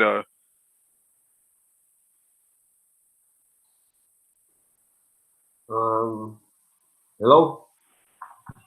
Yes, sir. Go ahead. Can you hear me? Oh, okay. Um, one of the problems I see that you guys are talking about here is like to get black men. I'm not talking about black women, even though I see some of them going into Africa, but a lot of them are complaining about, from the voices I've seen, that they're complaining about the comfort level in Africa. They're comparing the comfort level in Africa to the comfort level here. And that's a problem. But the men are doing the same thing. Black men are doing the same thing. They're looking they say, well, there's no welfare in Africa. What am I going to do with Africa? And if these same guys who come on YouTube and ask that question will look at what's happening to the manosphere in YouTube, they should question whether or not they should be looking at Africa. Because if you're looking at what's happening to black men in America, I didn't think that they can cut any more. I thought that they couldn't withstand any more stress living in this society than they have in up to, I say, the 2000. But still, it is like, bring it on, we can take it. The other thing is that the black, the wealthy African American, they have been co-opted into American society. You won't see an Oprah Winfrey preaching black development in America. You know, those people have already been co-opted. All those who own businesses have sold off their businesses and joined in with the 1%. That's not wrong. That's not bad, but you can't.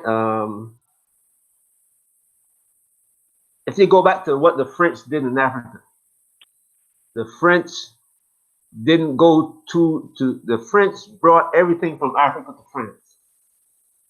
No matter what, the British did the same thing to some extent. What the French did, they go into Africa and they teach you about French history, teach you the language. You became a Frenchman. And that's what happened to a lot of black people here. They want the younger black generation not to change from being, the young generation had become almost female. They're used only for producing children, and that's all. Their minds have been changed into a female mind. Brilliant point. Well, but DE, don't you think that this is the reason why the fourth industrial paradigm that we find ourselves in is actually the perfect opportunity for black men, especially young ones, right? Yeah. I hope whoever's listening in, because I'll tell you right now, I'm 41 years old, but the majority of my business partners are younger than me. But and what's that, D? What you just said is a fact. I mean, it's an opportunity. What you see going on in Africa is like the Chinese are now, American companies are moving into China, and they're saying, look, Nike, want to say we want to build sneakers in China. What the Chinese sneaker manufacturer is doing is going to Botswana and building sneakers. So the manufacturing is moving into Africa, but the problem is that you don't want what the West did to China to happen in Africa, because the West went into China with the manufacturing that destroyed the environment, and now. And one of the things that Mike always talks about is how you got to pay a price, and now they don't want to pay the price. So you don't want that kind of happening in Africa. But the thing is, what's going to stop it? I mean, I apologize for interjecting, brother, because I know you want to say something, but I just want to add this before I shut up. Look at the demographics. Maybe my problem is I'm looking too much in the demographics, and I see too much potential that I'm converting into hope. But if there's even a small modicum of the possibility that and we're talking about the 22nd century, it's easy to say, right? Well, let's worry about what's happening now within the next 5, 10, 15 years, when we know that there are other groups on this earth that's operating in decades, if not half and full centuries. The 22nd centuries, if there's a possibility that Africa could reach what was the UN projection? At least 4 billion? I mean, maybe there are those who can't wrap their heads around that. And I mean, it's something has to give. And you're talking about a massively large mostly young demographic shift. That everybody's seeing now. We're always talking about what Bill Gates and the Bill Gates Foundation is trying to do as far as population control in Africa. It clearly isn't working because it's still a problem. Well, they see it as a problem. So it grinds my gears. It grinds my gears that we're making it seem that after 300,000 years, this is the way we're going to go out. I can't accept it. I can't accept it. If I'm not a villain, but if I have to be the anti-hero, then so be it. Because I mean, damn, brother, is this is how we're going to go out? Well, Something's got to give. Well, let me De, let me 'cause he had interjected over me. I was just going to answer De's point about the pollution from the industrialization. I think that's par for the course on any continent. Any continent where there's been industrialization, there has been pollution that has proliferated after that. But I think in Africa's favor, the modernization of Africa, of the continent, doesn't necessarily have to destroy the environment. And you're seeing this happen right now, where the manufacturing areas or places that are being industrialized are not directly impacting the environment in the same way that it has done China. In China, they're still walking around with masks on their face. At one point in California, China pollution, learned. Right. What I'm saying is Africa is also learning from that as well, right? At one point, California, you couldn't walk around because the smog was so thick. Even in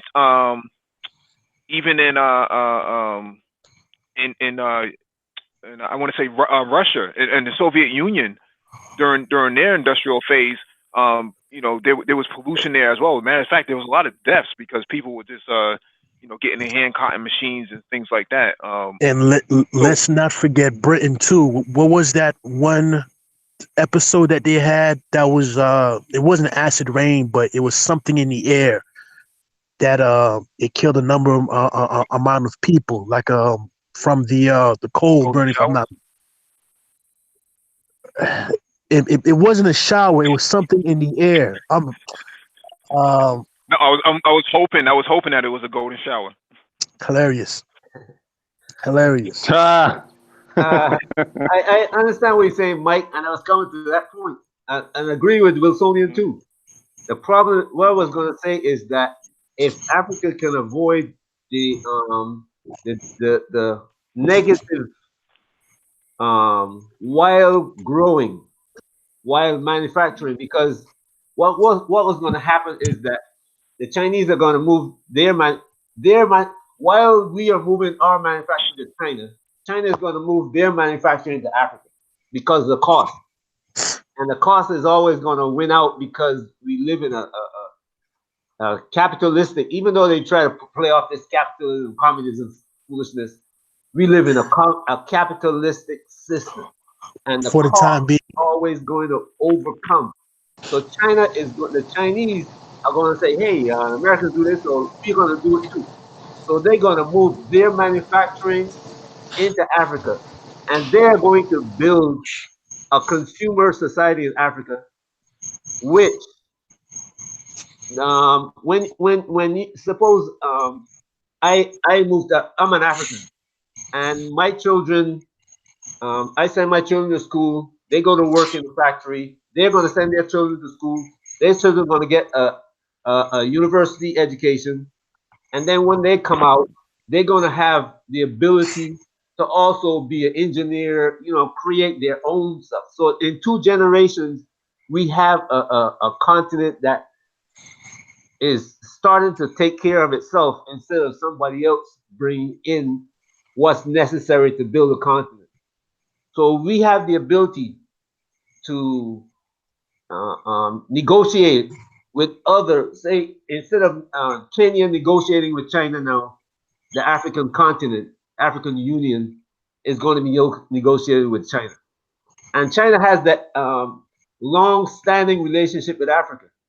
It's like America with Europe. You understand? So There's going to be an exchange and a buildup. And with what's happening now, with this tariff spat that's going on, this tariff war that's going on between these people, um, you're going to see the Chinese moving into Africa, trying to create a consumer society.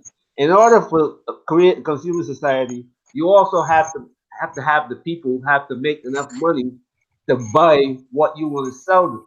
With DE, it also makes sense. It also makes sense for the Chinese. And the reason why I say this is because one of our suppliers, in order to get around the tariffs, is actually shipping to us from Germany. Okay. You see, so it's strategic for a number of reasons. One, if Africa's full of resources, why extract the resources and then take it to China to have it manufactured only for it to then ship out from elsewhere, right? From which point anything coming out of there, depending on what it is going to be subject to some sort of tariff of some kind, depending on Because what's coming out of there and where it's going. Now hold on.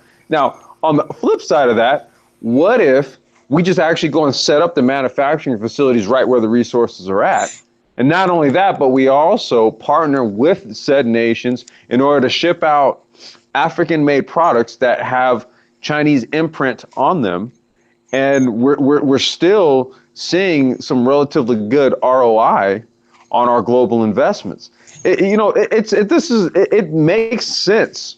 It makes sense for them to take all of what's been developed in terms of their manufacturing capabilities and make it portable, right? To go into other nations, set up shop, do localized resource extraction, and do a flip and make a profit on it. I mean, it makes sense to me. yes, you're correct in you're correct part of it. Part of what you say is correct because what you're doing is like uh, okay. Let me explain it a different way. If China extract the resources, brings it to China and process it, then they can sell a higher. They can sell. It's like uh, the iPhone, for instance. You get an iPhone made in China for a certain amount of money, and you sell it, and you're making 1,000% profit. If you take that as China, minus say um, you're making 1,000% profit, but you're not employing anybody in America.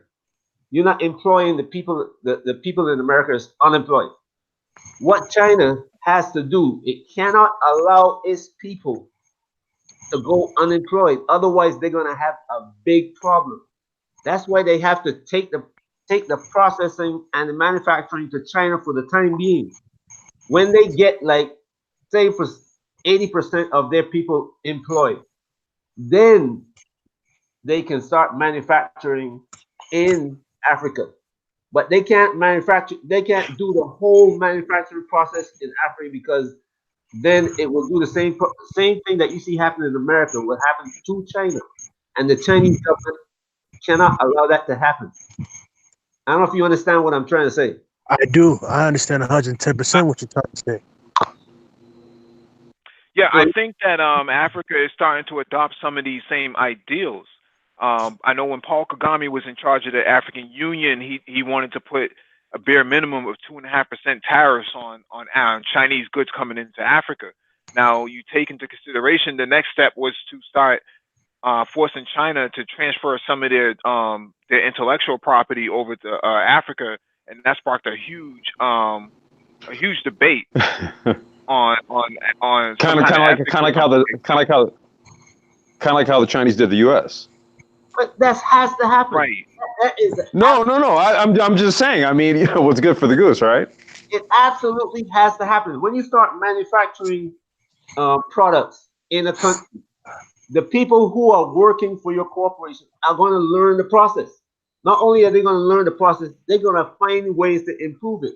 And if you can get your people, rather than if the Chinese come here and manufacture a watch, come to Africa and manufacture a watch, and the people in the company, the people that work for that watch company, see that they can make that watch more efficient, make better batteries. They don't have to stay working for that company that they're working for. They can go out and form their own company, start manufacturing Well, better watch. well, You get what I'm saying, well, complex? And that's how I technology mean, can I'm be just transferred saying. in Africa. Yeah, no. There's no disagreements because look, what I'm saying is that look, okay, even if you don't have the infrastructure in place, right? And the Chinese come to you and they say, hey, look, we're going to bring X, Y, and Z. Okay, look, the mere fact that you have the labor, two, the brain capital, and three, the resources, you have something of value to actually bring to the table in terms of bargaining. You don't have to be exploited if you really think about it. See, Well, but you gotta have the capital to build that. Sorry, dog. You gotta have the capital to build that infrastructure. You got suppose you're gonna build a auto manufacturing plant. You gotta have the Right. capital to build it. If you're a government in Africa and don't have that capital to build it yet, then you Yeah. gotta negotiate with the Chinese to employ your people, but you gotta make sure that that company, that the technology comes there, how to manufacture. Your people learn that manufacturing process, and then Okay. so 10 years down the road, we might have two taxes and tariffs and all that. Right. Now to build a manufacturing plant yourself. Well, the devil's in the details, is it not? That's why I'm saying it's like, okay, well, look, you do have to recognize what it is that you do have in your favor. It's not just hey, who wants to come here and completely take advantage of us? It's like, no, look, okay, here's what we don't have. However, this is what we do have. yeah, Right, and you take a firm bargaining position on it. That's why I was saying, like when Mike said, okay, well, look, now you got nations that are starting to demand some IP in some of the exchanges here, and I'm saying, good. right. Because You have the leverage. You have the leverage to actually make that demand. When you think about it, you have the brain capital, you have the labor, you have the labor resource, and then you also have the resources in the ground. You well, do have the position and the power to make some of those types of demands. well, I guess, Go ahead, Uncle. Ulysses. I don't know if I. That's the question. I mean, you say the fact that the leverage is not whether they are whether they have the intellectual capital, whether they have the laborers.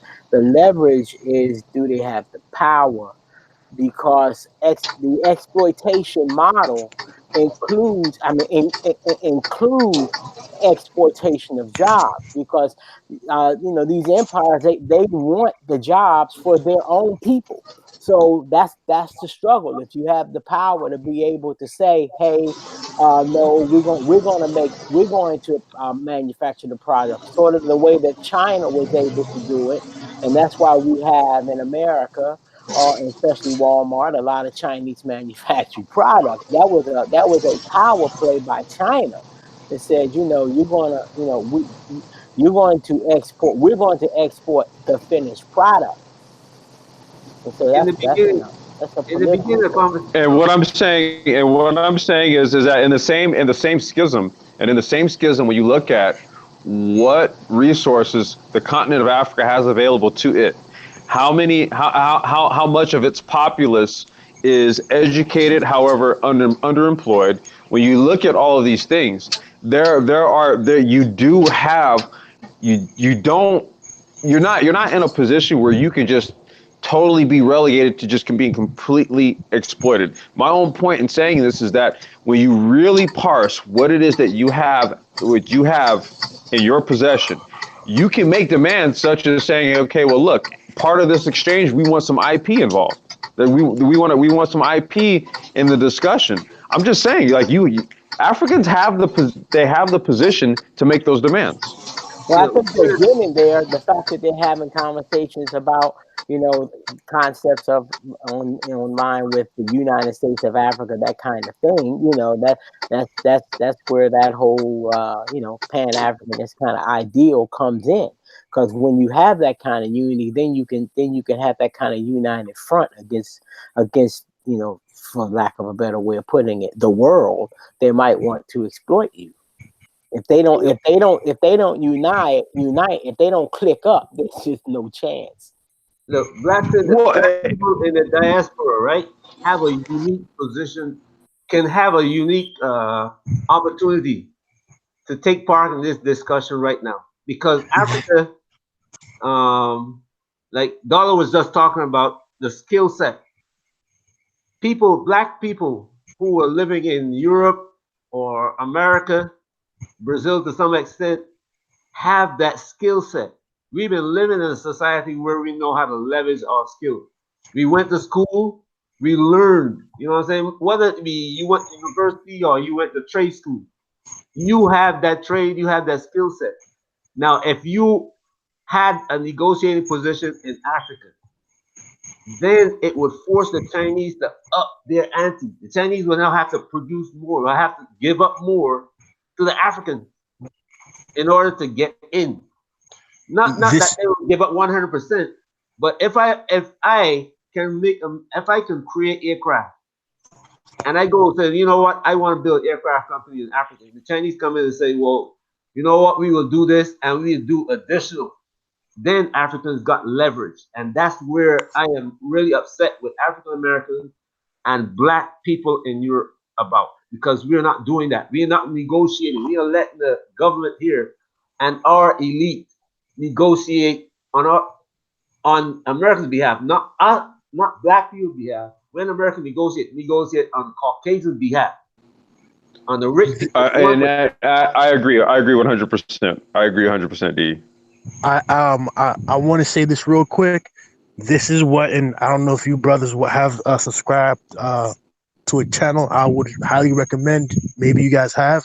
I believe it's called Live Updates, and this is the African brother who's posting up a number of videos, whether it be from Julie Salema, Lumumba, if I'm saying it correctly, and Sister Dr. Africara. And this is what she was saying. She's the representative for the EU. And she was just in Atlanta a couple weeks ago. If it wasn't for this job, I would have went. I would have went from Orlando to Atlanta and not think twice about it. You brothers in Atlanta, you might have heard about it. They changed it. I think they changed it from Clark to another location. But this is basically what she was saying. She's saying that the sixth region is basically the diaspora. And she was talking, obviously she's an American, she was talking to the African Americans, to black Americans. And she was saying, like, what you guys have to understand, if you guys are not coming to the table to even do anything, and I'm paraphrasing here, to do anything, to make some type of negotiation, basically to come back to the continent, and do something tangible. Don't fix your, real talk, don't fix your mouth and complain about the Chinese. Yep. You know what? I want to say this real quick. I felt some type of way when I saw the Chinese man, that was made in a mirror. That was made in a mirror in northern Nigeria. But let's keep this 4,000%. Let's keep this 4,000%. A lot of these brothers here who are traveling, what places are they talking about? Brazil, the Dominican Republic. Brazil. I won't even touch the DR because as a Haitian, I'm biased. But off top what I'm gonna say. But that's a different conversation for a different time. You can't speak on it too much because now I'm thinking you're dick policing. Conversely, this is when they use the one drop rule to their advantage. But again, a different conversation for a different time. How many brothers, non-Nigerians too, how many brothers have gone to northern Nigeria?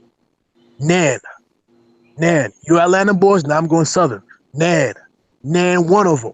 So you have what, 5,000? Listen to me now, 5,000 Chinese in northern Nigeria. Kano, I wish Brother Kiri was here. Kano is basically the most populous state. It borders Niger, and he's been made admit. Let's make this clear. He went out to the trenches. Anybody knows about northern Nigeria or northern Ghana? I don't know if Brother Ghana is still on it. That's where the Muslims are, Hausas, Fulanis, and it's a few other ethnic groups. That's where they are. Guess who went there? African Americans? No. Black Americans? No. Who? The Chinese. No. Let's make this clear. I am emotional. I'm very emotional. But do you know why I'm emotional? Because I have to be logical about it. Yeah, That that's the Chinese man. cultural that's that cultural thing that has to go along with the commerce, the culture and the commerce. We gotta move in lockstep and grow in both of those areas at the same time, because it does no good if we have the money and when our mind isn't right. Then do not much good if our mind is right. We don't have any money and resources, so we Say This that, have to bro. develop both. this Chinese man went back to the land of our father, and we felt some type of way. I'm gonna say one last thing. I'm gonna drop off this one close my mouth, but I say this: I'm starting to think that a lot of people who felt some type of way about that, and again, make no mistake about it, I felt some type of way too. But I think what was happening is that they were transposing, or they were projecting, basically the cultural um, insecurity on that Chinese. This Chinese man went to the land of your forefathers, yours, damn it, and he became an Emir. But when it comes to especially black men, and you gotta wrestle these niggas just to even talk about the continent. Like niggas get offended just talking about the continent. Like goddamn, I know you want them like bright and damn near white, but goddamn, y'all won't slide there. And look what happened. This white man went to the Congo by himself. God damn it, he is Jesus. Because y'all niggas, Well, bro, we, again, I don't want to derail the conversation in this content, but damn, you brothers want to race to South America, and I'm a hypocrite, but at the very least, I can say I went to Black Columbia. I can at least say that. I can at least tell y'all brothers well, I'm no, working. it's not.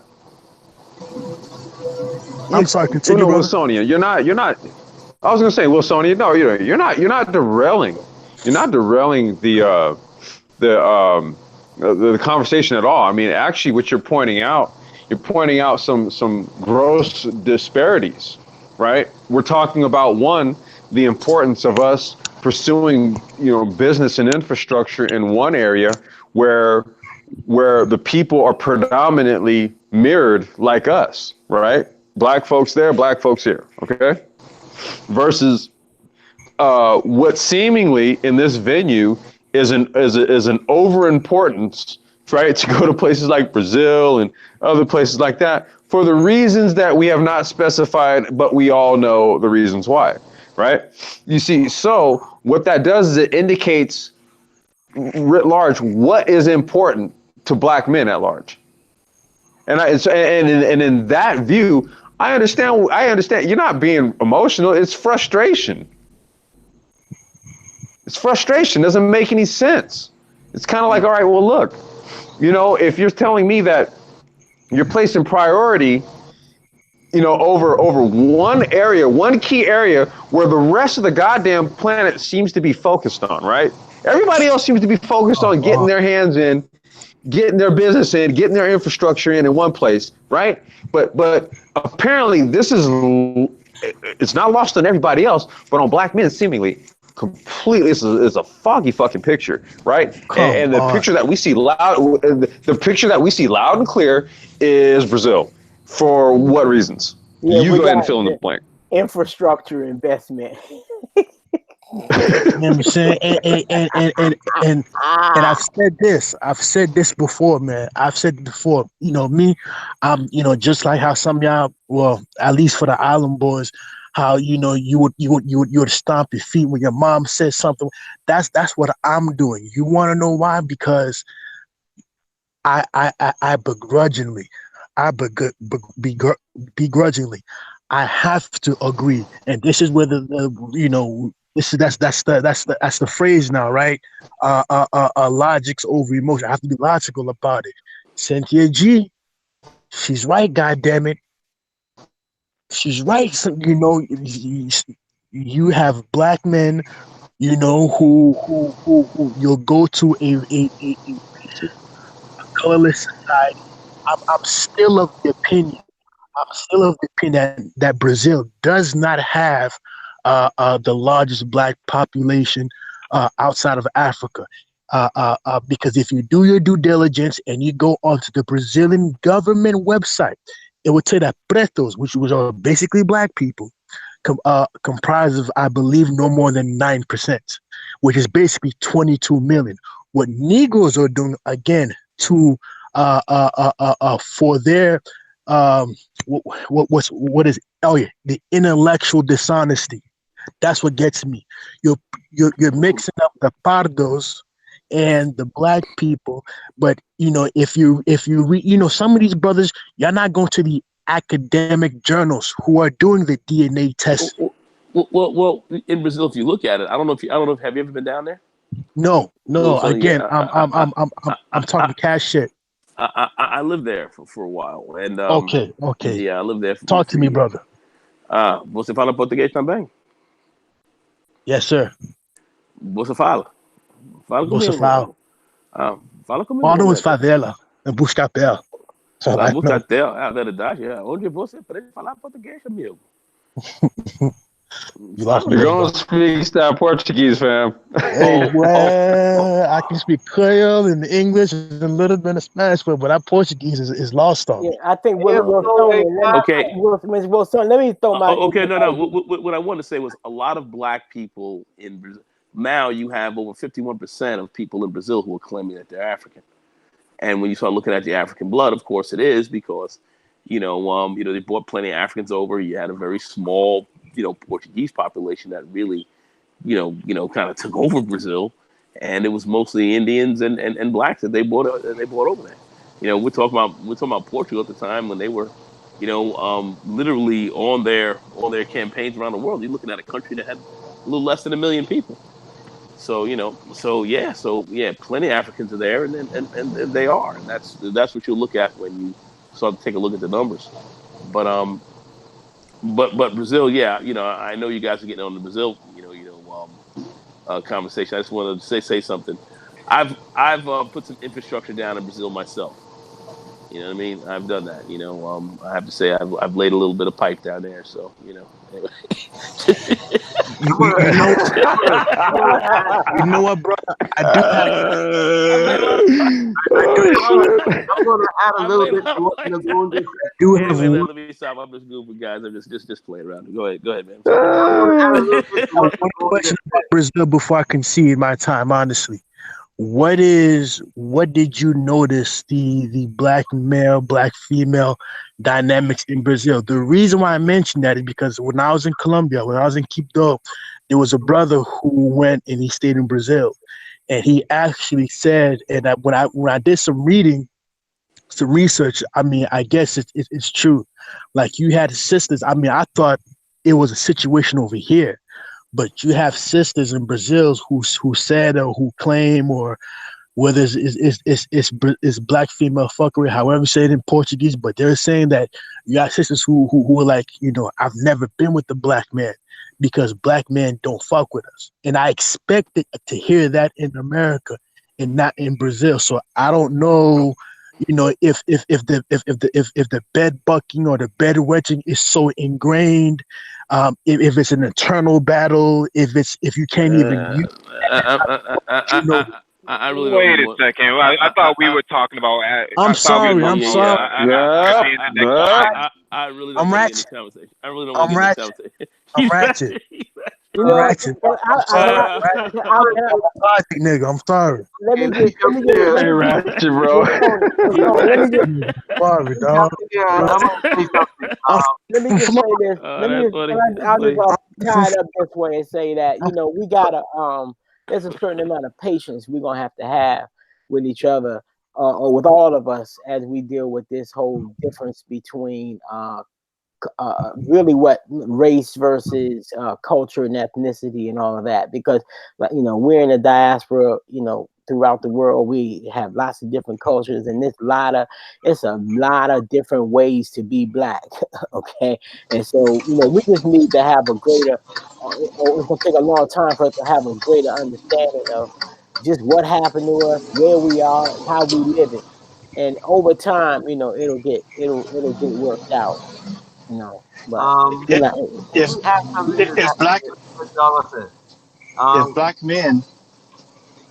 if black men was serious, we could make major waves because we are desired no matter where we go. and we have that blue book, and some of us have a few crumbs. Nothing wrong with laying a little pipe. And let's be real, we men, we enjoy women, we want women, but goddamn, can we focus on setting up businesses and setting up infrastructure for our families, or reaching back and mentoring some young men along the way? Because taking care of the kids we Do create. you Let's throw that out consider? there. yeah. I mean, Okay, because I but do mean, you okay, consider laying? Do you consider laying pipe as a form of infrastructure development? I no, do. absolutely. Well, Hold well, on. Technically, I can guarantee yes, you and that. no. I can guarantee you it's But part of but infrastructure it needs to be with development. the right woman. You can't be if you're gonna lay some pipe as a man, you got to get with a woman who's attached to a family, who Yeah. is Yep. making Yep. moves in that country. Yep.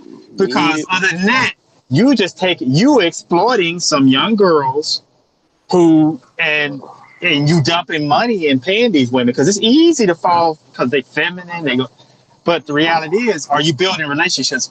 My wife in Ghana has relationships with the former two presidents, Jerry Rawlings and Kufuor, because she was a part of a health initiative, and she was able to cook and provide um, and cater for the former presidents.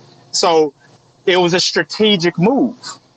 So that's a relationship that, while other people are having to fight for citizenship, I already got a door. I just got to make it happen. So Yeah. You so talk. it's important You that we talking got the to be real deal. intelligent with our little penises. Yeah. We Yeah. can't Yeah. be dumb with it no more. You know what I mean? Well. Because Well. because I would say. and going from New York, you from New York, right? Yeah. Yeah. And Yeah, my ex fiance, she was an attorney. She worked for the yeah, state of Rio, so she helped it's me a out boom. to do some butter late stuff. So Yeah, hey, yeah. nothing wrong with a big old booty, but does the woman have a Look, brain? Is she a part of a family and who she got had a some great things family. going on? Yeah. And and here it is, we can bring our intellect and what little few dollars we have from the U.S. and make major moves. It's You're open. absolutely right on that point because It's open. since we as a diaspora, we cannot move back to Africa in mass. So we have to be strategic, just like what you just said. If 100 of us go to Ghana and we live in, I don't know, we live in say Accra on the coast, and in the area where we are all living at, we are building businesses. We get married to Ghanaian women. Our children going to Ghanaian schools. The next generation, which are our children, we can put them into politics, into business, wherever the Yes. strategic, wherever we want that move to be made, and we are going to grow. Not that we're not going to be growing, we're not going to grow as a separate people, but we're going to grow as Ghanaian society and as a diaspora. So we're gonna be building that infrastructure, you know what I'm saying? Using what? You know what I'm saying? So you're right on that point. And then an international school in All Ghana right. Anybody where have the any closing? doctors an Go international right ahead and finish.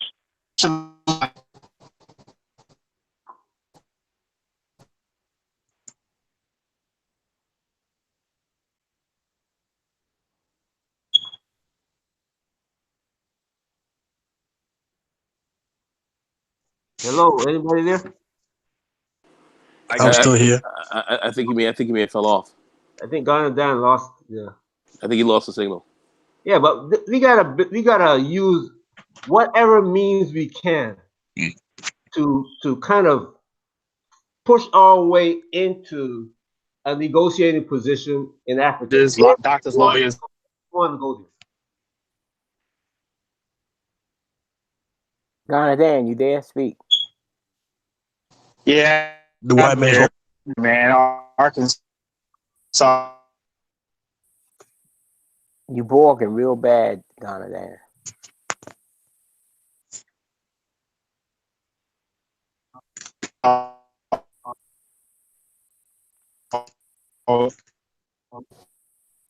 We're not hearing you at all, Jonathan. So why don't you guys go around and give your closing thoughts before we close this out? Can I give me like 5 minutes just to run through this weekend the stock just in the S&P. It's not gonna be long. Can I say a sentence Go ahead. before that? Go for it. Hope you mighty race accomplish what you will. All right. Let's see. This, I mean, it's really going to be short. It's been a pretty explosive week. Let's see what we got. Let's see. The S&P had a run up. Everybody's seeing this. Everybody's seeing this chart, right? Everybody. No, you have to show your Yeah, screen. I see it. You're not seeing it? I'm seeing it now. Go ahead. Okay. Since June 3rd, believe it or not, just 4 days, had a pretty powerful run. I'm using barchart.com. I like this chart because you can set it to different time frames to get a better view of what's happening. And but sometimes on a daily chart, for some reason, when you have an explosive move like we just had, this is like what, 4 days? I mean, third, fourth, it's 5 days. This is a pretty massive run. Now we retrace right to the top of this green candlestick. We can see, let's see, the closing price is 2885.69.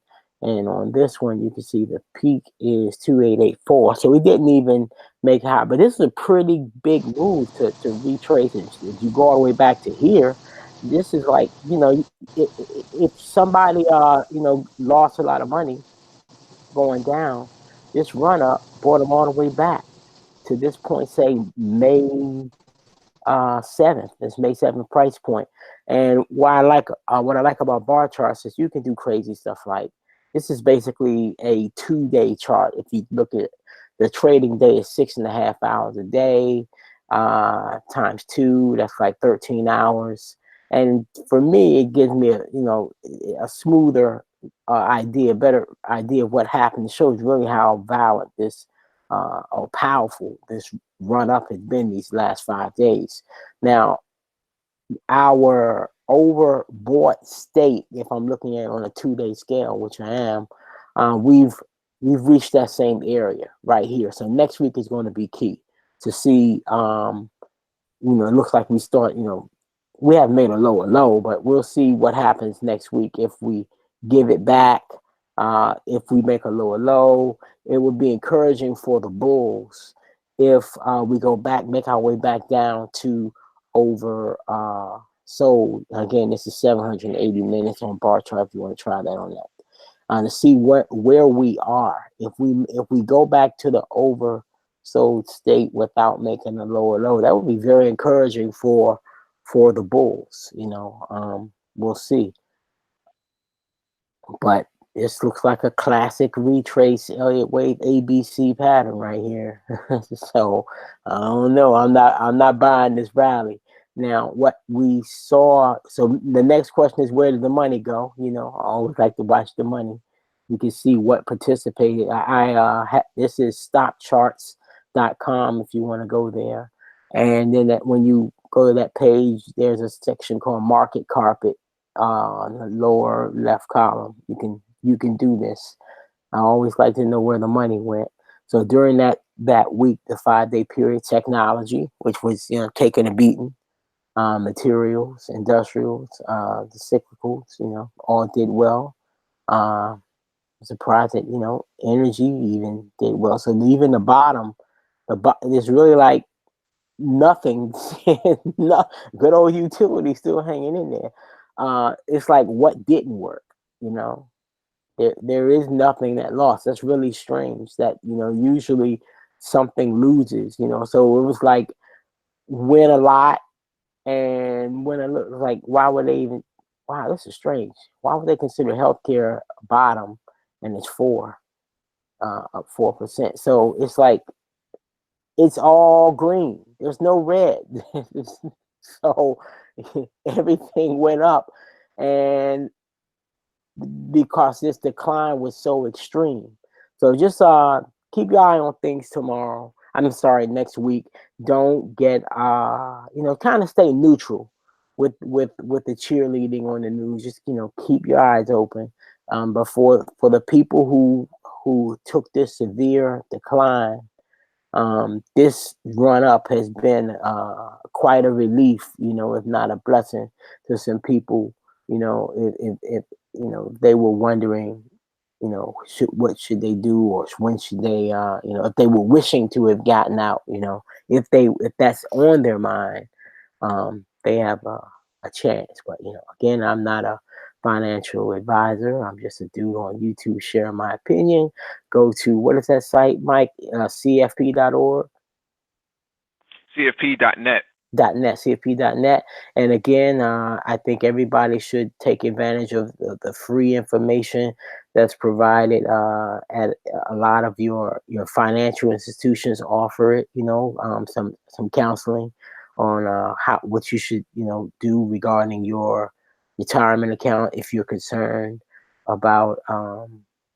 Just pick their brain, call and ask them what they think is going on. Your 401k or 403b if you work for a nonprofit. Those plan administrators, they usually have some, make themselves available for you to call and ask them questions. And you're paying for it. Some of the fees you're paying them annually is for them to give you that information. So this would be a good time for you to call and ask them their opinion. See what they think. Ask them, is your portfolio diversified in a way where that will give you some shelter if money is in fact rotating from technology. Well, it is rotating from technology and um, like materials and things like that. And get their opinion on it and ask them if you're set up properly for it. Let them earn their money, and then hang out here and learn how to read charts and have your own opinion too. But let those people help you. That's what they're there for, and put them to work. So that's the abbreviated view for this week. Let me see. Come on. Thank you. That's all I got. All Good right. Hey, stuff. closing Good thoughts. stuff. Closing thoughts go around. Yeah, I will say this very quickly. I'm a little under the weather tonight, so I'm just a little jammed up. But a couple of brothers here made a couple of key points. Dollar Will, Mike, and the other brothers came in. Ulysses, and but and others here. Get in the game. That's the key. The key here is get in the game, and I think that's the take home message. Get up in here. Get all up in this. Very important that we do play this here, especially when we start talking about Africa and the continent. Ghana Dan, unfortunately, he's not here right now, but yeah, that's kind of what people have been saying, and DE Raptor, he's always on top of that kind of thing. So saying that, so yeah, get in the game. I think that's really about it. There's not a whole lot else I want to, really go in on. I just think that that's a very key point. This is fourth industrial revolution. It's happening now, and we have to be on top of this. We really do. And we got to be a little bit more about talk. There's got to be a little more action. So those are my closing thoughts. And, hopefully everyone takes that in good stead.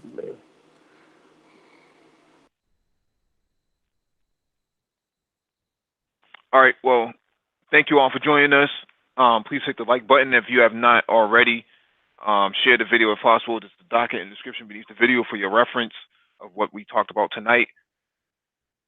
Also keep in mind that we do have Black Tech Talk tomorrow. Top 5 Black tech jobs for Black women to get into. So make sure you stay tuned for that. And other than that, we are Audi 5000 G.